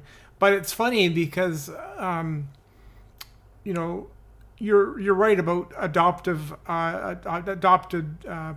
kids wanting to know about their history, right? Because that was a big thing with Elena, and so she finally met her biological mother, and and Elena was always very shoot from the hip. She always was like very honest, very blunt. She wanted to know like truth, right? And so she never really, it's like she's just like point blank. It's like so she said to her mom, like, now that you've seen me and you know who I am, do you regret your decision? And she's like, no, absolutely not. And of course that really stung, that really stung. And because this is the very first time that she's meeting her mom, and it was like the first and only time. It was like one-time deal, first and only time. And I wasn't Elena's husband yet. Like it was about a year before I hooked up with her, actually, Elena. And she would always like relay this story about her meeting her mom for the first time, her biological mom, and it just floored her that her mom was not remorseful at all. Like she's like, no, I'm happy with the decision I made. I don't regret it at all. And Elena's like, you got to be kidding me. It really stung, Oh yeah. But having said that, though, and I know again it's your show, but I just wanted to say that having said that, I mean, things work out sometimes for the better in the sense that, I mean, Elena was adopted to amazing Dutch parents, like her parents that she was adopted to.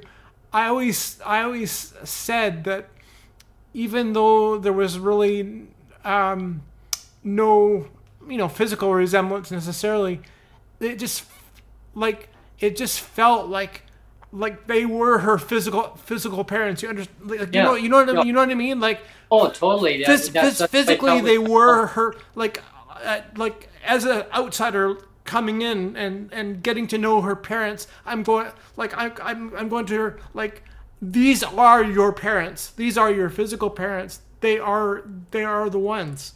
And I mean, and if she wasn't adopted, I would have never have met Elena. Like, her life would have been completely different. My life would have been completely different. Yeah, that's why things happen for reasons.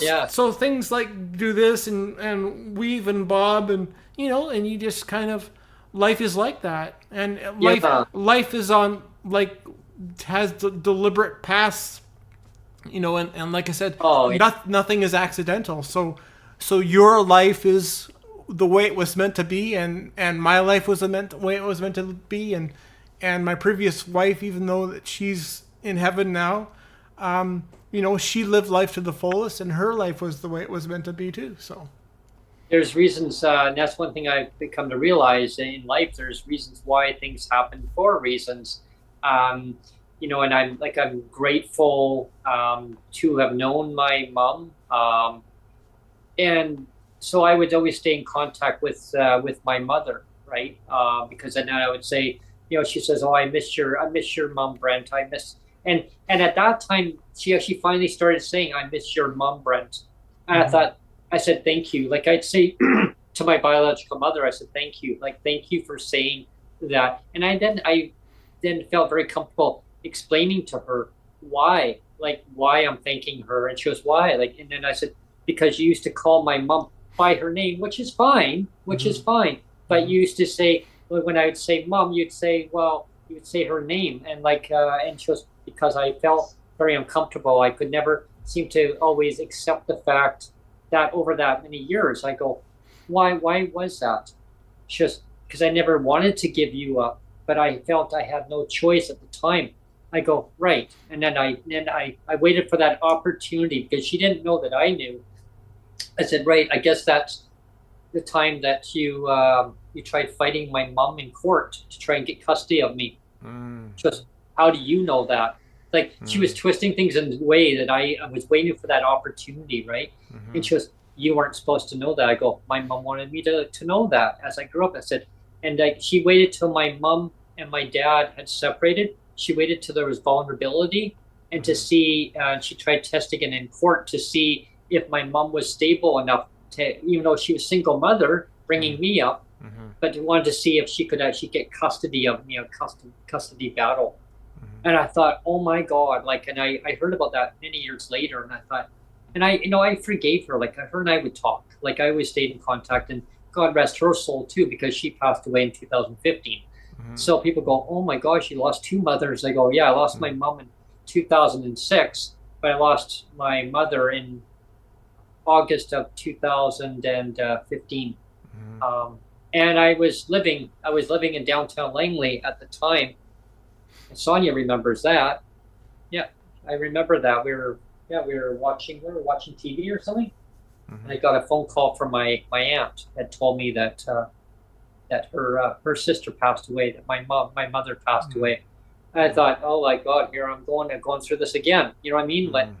But nothing against my mother, everybody listening. Like, I want everyone to understand, like, I was like, oh my God, like, not again. It didn't feel like I had the emotions there of the loss of my mother. I really had the loss of my mom, because that's who I grew up with. And I was still very upset. I mean, don't get me wrong. Someone said, oh my God, Brent, how could you say that? Like, how could you not feel the emotion of the loss? I did. It really hurt me. Like, it really set home, because after I lost my mom, I was still able to talk to my mother about how I felt, what I was going through. My mother would phone me up while she was going through her terminal illness. And I was able to talk to her a lot. And she kept telling me, I'm sorry, Brent, I didn't mean to put you through hell, through life. And I said, do you have any regrets? And I said, I know you're dying, Mom. And I called her, she finally called her mom. I said, I know you're dying. She says, I didn't mean to put your mom through a custody battle when you were younger. I said, do you have regrets? She goes, I do. I should have never done that. I didn't mean to hurt you. And I said, but you did though. Like, her and I would talk on the phone. Like, I said, but you did though. You did hurt me. Like, and I remember things when my dad, after my mom told him to leave, like, he used to throw beer bottles at my mom. I'd be told to go to my room, to be safe in a safe spot. But when my mother got to hear about that, that's when she started rocking the boat, right? But God rest them, they're both their souls, right? Because they both were really good friends. As I grew up, they would come by for lunch. She would come and take my mom and me out for lunch. Like, it was so cool. Yeah. But anyway, I just wanted everyone to understand that this is the origin of where I grew up in Langley. That's what I know as my hometown. So when I talk about Langley so much, it's what I knew. I moved to Surrey, and I moved before that. I moved to Kamloops. I moved to Surrey. Then I moved out to from Langley again. I moved to Nanaimo. Sonjia, after we got chased out by bed bugs, so we ended up losing our place. We moved. I had to stay in a hotel, almost like witchcraft. What witchcraft is going through? Not exactly, because witchcraft is actually homeless right now. But when people say they're homeless, we should say that's the Twitter name of somebody. That's the Twitter name of someone right now. Her name's going as witchcraft. She's homeless. She was able to stay in a motel. For me and Sonjia, thank gosh, we were able to stay at a hotel at the time where I was able to get a really good deal with the manager. He struck me a really good deal, flat rate, small rate every day. I got free breakfast. I mean, why not? Right? It was part of the hotel, so I still was able to get that. But it wasn't my home. I lost my address. I had no fixed address. Quickly, we had to make a quick decision. I was applying around for places to rent. Corporate landlords were saying, no, your income's not high enough. My income's not high enough. No, I had to be making $4,500 a month. Mm-hmm. Yeah. And so fast forward, that kept going on. So we moved to Nanaimo. We found some places there. It just to Sonjia and myself, it didn't feel like home. She didn't really, I mean, she grew up out there, right? Mm-hmm. But it really wasn't home to her. She always knew Langley as a home because her grandparents and her dad used to fly out to Langley Airport when her dad had a plane, had his own company. So apparently, yeah, ironically, yeah, and I probably bumped into her many years ago and didn't even realize it. Yeah, and so anyway, she was called Langley as her place that she wanted to be. We found a place, Neil, and I used to talk about this on my podcast. I got about 15 minutes, and then we'll end the segment here. But okay. So, I used to talk about Langley a lot in the podcast, and I'd say, well, Langley is my hometown, which it is. But we moved to a nice place, right? And I said that in that one segment I did when I did a coffee time. It was almost like a Breaking with Brent coffee time. The place to be. Langley is the place to be. And I lost it on there. But it's funny, a plane flew by right at the time. And I would say about that. And I went to the MLA in Langley not too long ago. We were out there about, and I did the Breaking with Brent segment, and we went and saw the MLA, and I told him, I said, like, this is a place that we want to be back at. And he's like, well, yeah, it is. Langley's the place to be. I said, right. So he said, well, go and talk to the housing minister. Well, we did. We told him did talk to the housing minister, and we said, well, it's where we want to be. And ironically, the housing minister is the one who we wanted to come onto the show. But unfortunately, the housing minister is not able to come onto the show. I'm not sure why. Well, I'm still looking into getting him to do that. Yeah, I think it'd be awesome. I think it is still possible because I reached out again when I got the no. I said, well, just so you know that Brent is very passionate about housing, and I do think it would be a wonderful opportunity for the minister to come on, and I got a more positive response back. So I'm still gonna get my feelers out and try again. Yeah, I think it'd be wonderful to have the minister join us on the show, because then he could talk about the different types of housing and what's going on in the housing market. I mean, just so PWD have a better understanding of where things are at. I mean, and all the ministries are interconnected, right? I mean, if you don't have the resources, you don't have the housing. If you don't have the housing, that affects your health. Now affects your health, it puts strain on the healthcare system. So it's all interconnected. Mm-hmm. So having his perspective would be awesome. So getting back to about the housing that I had is that I told the minister at the time that we had the housing. We had a beautiful place. I saw it getting built. Mm-hmm. Sonjia goes, wouldn't that be nice if we could live in that brand new place getting built? I said, wow, yeah, right. Yeah, good luck with that, right? I mean, we would never qualify for something like that. But they weren't one of the corporate landlords that was judging people. If you could pay your rent, that's all they cared about. You paid your rent. As long as you could pay your rent and that you still got enough left that you could live, no problem. Like they weren't judgmental. Talked to the security guy all the time because they'd have it all fenced off and he'd be thrown around. I would love one of these days, sir. I'd love to live there. Go and apply. Go and apply. He says, go and apply. He says, apply. Okay, here's a business card. Huh? Gave me the business card one day, and I said, actually, give it to Sonjia. Sonjia hung on to the business card. And one day she said, you know what, I think we should call this number. I go, I'm not going to get in that place. We wouldn't qualify. They probably want a lot of money to get in there. She says, how do you know unless we don't give them a call? Well, we were living in an apartment building on 203rd Street and 54th Avenue? Or 53rd. 53rd Avenue. and the place was badly infested with mold, mildew. People were doing drugs underneath our unit, around, like it was circulating all around. They deliberately put us in the wrong unit. The unit, what we wanted was further down the building, but it wasn't available. So they said, here, we got this unit. It was a setup. Anyway, they wanted to flip it over, right? We toughed it out. We kept applying around while we were still living there. And I didn't know about this liquid damages clause thing. Yeah, we found out the hard way at the new place. But yeah, liquid damages, everyone, just so you know, it's a terminology. It's like breaking a lease agreement. It's like breaking a cell phone agreement or your cable company agreement. You got to pay out rather than a little bit every month. They want a lump sum. Okay, that's what liquid damages clause is. I didn't know anything about that. But anyway, we toughed it out at the place, the old place that we lived at. We applied out in Chilliwack, and they wouldn't even give us a place out there.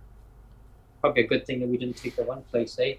One lady, she passed away inside the building, and they said that she had to get relocated to another place, but the unit was available. So I'm glad I didn't take that place. And she kept saying, like, why, Sonjia? Why don't you want this unit? She goes, because I just want to get out of here. And well, we were covering our mouth up, and we were I covered my mouth up, and he goes, what do you think? I'm like, let's get out of here. So she goes, well, you want time to think. And so, yeah, we found that out. And, no thanks. Hey, it was only $900 a month.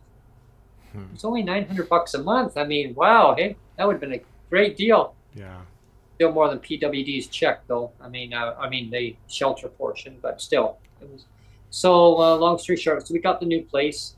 The COVID supplement was in place. $300. NewsHour interviewed us and said, "Hey, what would happen if the government took that away?" Well, we would have to move. It would change our whole life. I couldn't buy healthy food. I couldn't go and buy some necessity things I need. I said I would love to go and try and buy an iPad or maybe a tablet, for myself to enlarge print, for as an extension for my disability for myself. Like there's things that I would need to buy or maybe save up, and I could maybe go somewhere. Like it would change my whole life in so many ways. So like positive, right? The government at the time said, hey, we're going to claw this off. We're going to get rid of half of it. We had a meeting with I can now say it now. We had a meeting with the premier at the time, and he had said, well, he'll keep advocating to bring it back, right? At that time, I didn't realize that it was actually in a report. It was actually a report that was to be submitted. At that time, it wasn't submitted. It's now in a report that states one of the top recommendations to bring it back was in there of restoring the $300 supplement. And it's still there. It's in there January 28th of 2021. If anyone wants to pull it up, look under, just do a search on Twitter for it under BC Poverty Reduction and look for a COVID supplement. You'll find the link. I'll post it out anyway again, just to remind them that, hey, I haven't forgotten that you need to restore it. Because it affected our lives. Why? Because I went to the ministry. When we applied for this new place that we had, they said, the manager said, one of the criteria, we need to have your income to show that you can afford to rent here. Right? We were paying $1,510. And so basically, we could afford to live there. Yes, it was a little bit more than what we were paying at our older place, but we said we'd rather pay a little bit more to have a brand new place, dignity, respect, autonomy, making decisions for ourselves. And the manager was cool with that. Like she was cool. She said, yeah, hey, I went to the ministry and they said, this is the printout given to landlords going forward, Brent. This is the amount, the new amount going forward, $1,515 going forward. This is your new amount. Well, fast forward. Guess what the new amount is?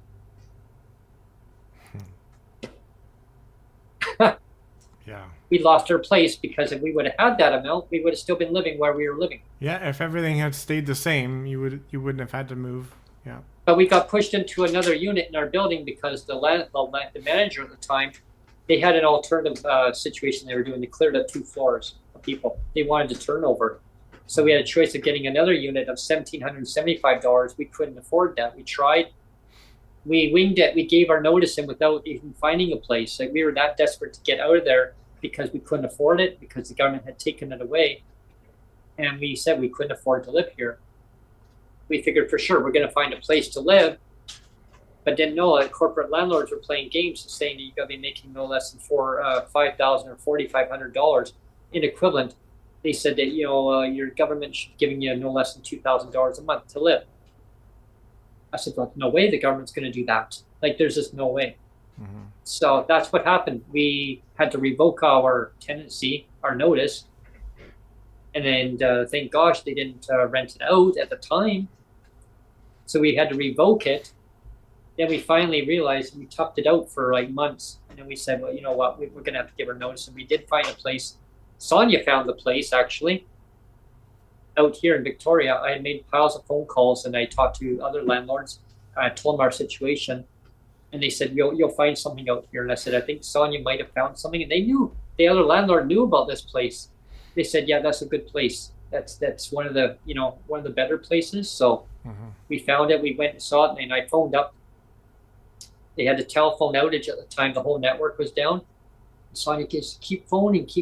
We got to get this place. And I go, I can't get through. Like, there's no dial tone. So I kept trying. And then she says, I said, I'll try one more time. And if not, I'll have to try again later on or tomorrow. So I tried one more time, and I phoned. The phone rang. This lady answered. She goes, for where we're living now, in their head office. And she goes, I hear, oh my God, my phone actually rings. She goes, hello? I'm like, hello? Yeah. And she goes, oh, is somebody there? I go, yeah, I'm here. She goes, oh, okay, I'm not hearing things. And she goes, can I help you? I go, oh, yeah, I've been trying to phone this number all day, and I can't get through. There's no dial tone. And I heard this also about all circuits are busy now. And she goes, yeah, we've been having phone problems. Can I help you? I go, oh. She goes, you're the first call of the day. First call of the day. She goes, yeah, our phone system's been down. She goes, what can I help you with? I said, I'm looking for a place to live. Oh, okay. Most people are looking for a place to live, sir. Yeah. I mean, that's what it's called. It's called putting a roof over your head. She was actually kind of comical to me. So she's, okay, bring your check, bring your first month's damage deposit and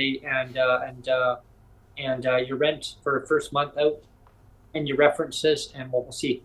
I'm like, so it came out.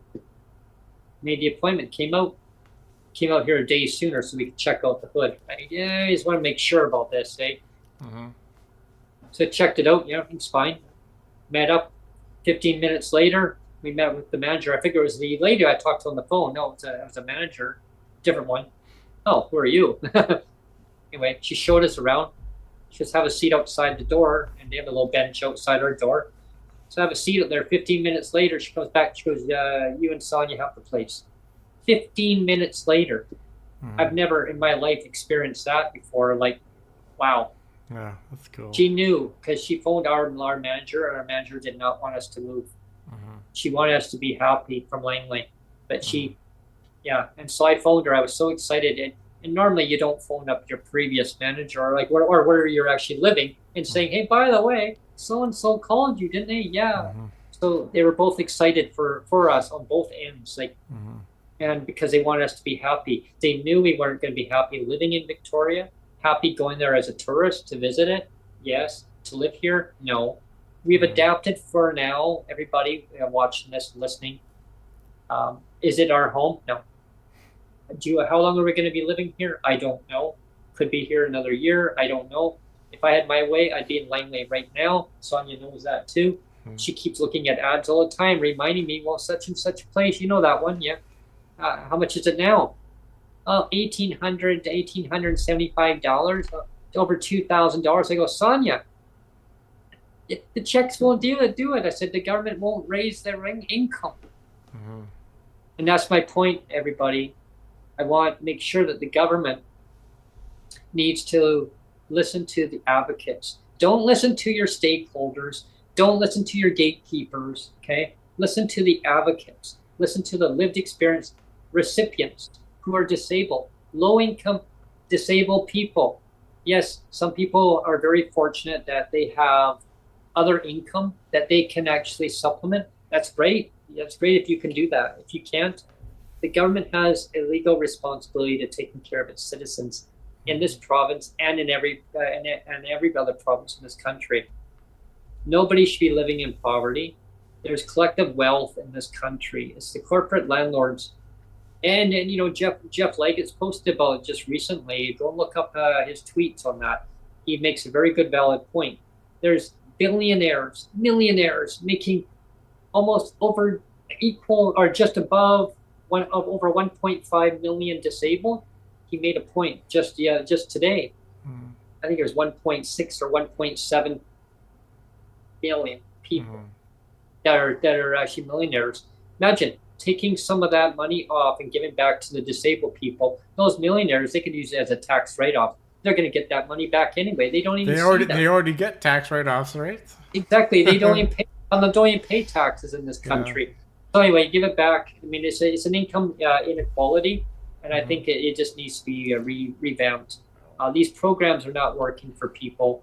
The government knows it. We know it. They know it. Computer system's been broken since 2002. It's going to take, it's 20 years old. It can't handle big increases. It needs more hamsters in the wheels. And I don't believe it. I don't believe that. That's like telling people that they dismantled the bus pass program, right? Anyway, you're kind of getting up to your mic drop moment there, Brent, and we've been on for almost 2.5 hours. So this is the longest. Not that I want to kick you off of your own show, but I'm basically kicking you off of your own show. It's time to go, Brent. Brent, stop. Yeah. Yeah, actually, thanks Neil for doing this segment with me. This was fun. And thank you for tuning in and listening to Brent's long spiel. It was good though. It was long, but I mean at some point it has to end. So I just wanted to like cut it off. Yeah. Exactly. That's one of the funny moments too. It's like cut. And anyone who wants to hear more, listen to my podcast, because I will be kind of bringing up little bits as I go along. And then I kind of look at past experience based on current circumstances. And that's why I bring on guests to talk about these things too, because everyone has a lot of similarities of what they're going through. So thank you everyone for tuning in today. And again, I say this on every podcast: subscribe, click, share, like us, please, and like us. And if you're on Twitter, retweet it, as long as Elon Musk is allowing that to keep happening. And then stay tuned to our upcoming episode where I'll be launching and talking about our new added feature. I know I talk about it a lot, but I'm looking into a few things about our phone-in program. So yeah. We've got a new outro that we're gonna unveil a new outro song today. Oh, I'm looking forward to the one that we kind of played for a little bit on yesterday's show. Jake brought up the phone and played a little bit. I'm going to be playing that outro as we leave today. Right on. So there you go. And that sounds really awesome. And our next guest is actually on Monday. Our next guest is on Monday. So Sheila Malcolmson, the Honorable Sheila Malcolmson, MLA for Nanaimo. And we promise there'll be no darts thrown. No darts. No. Yeah, only at the policy, not directed at her. We are very harmless people.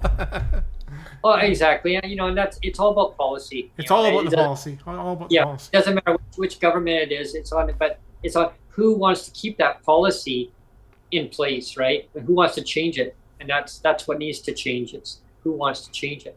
Yeah. Interesting show coming up on Monday. Looking forward. I'll be advertising it out soon. Yeah. Awesome. Anyway, thanks everyone for tuning in today and listening to me ramble on. Here comes the cane. Here comes the cane now. Okay, bye everyone. Thanks everyone.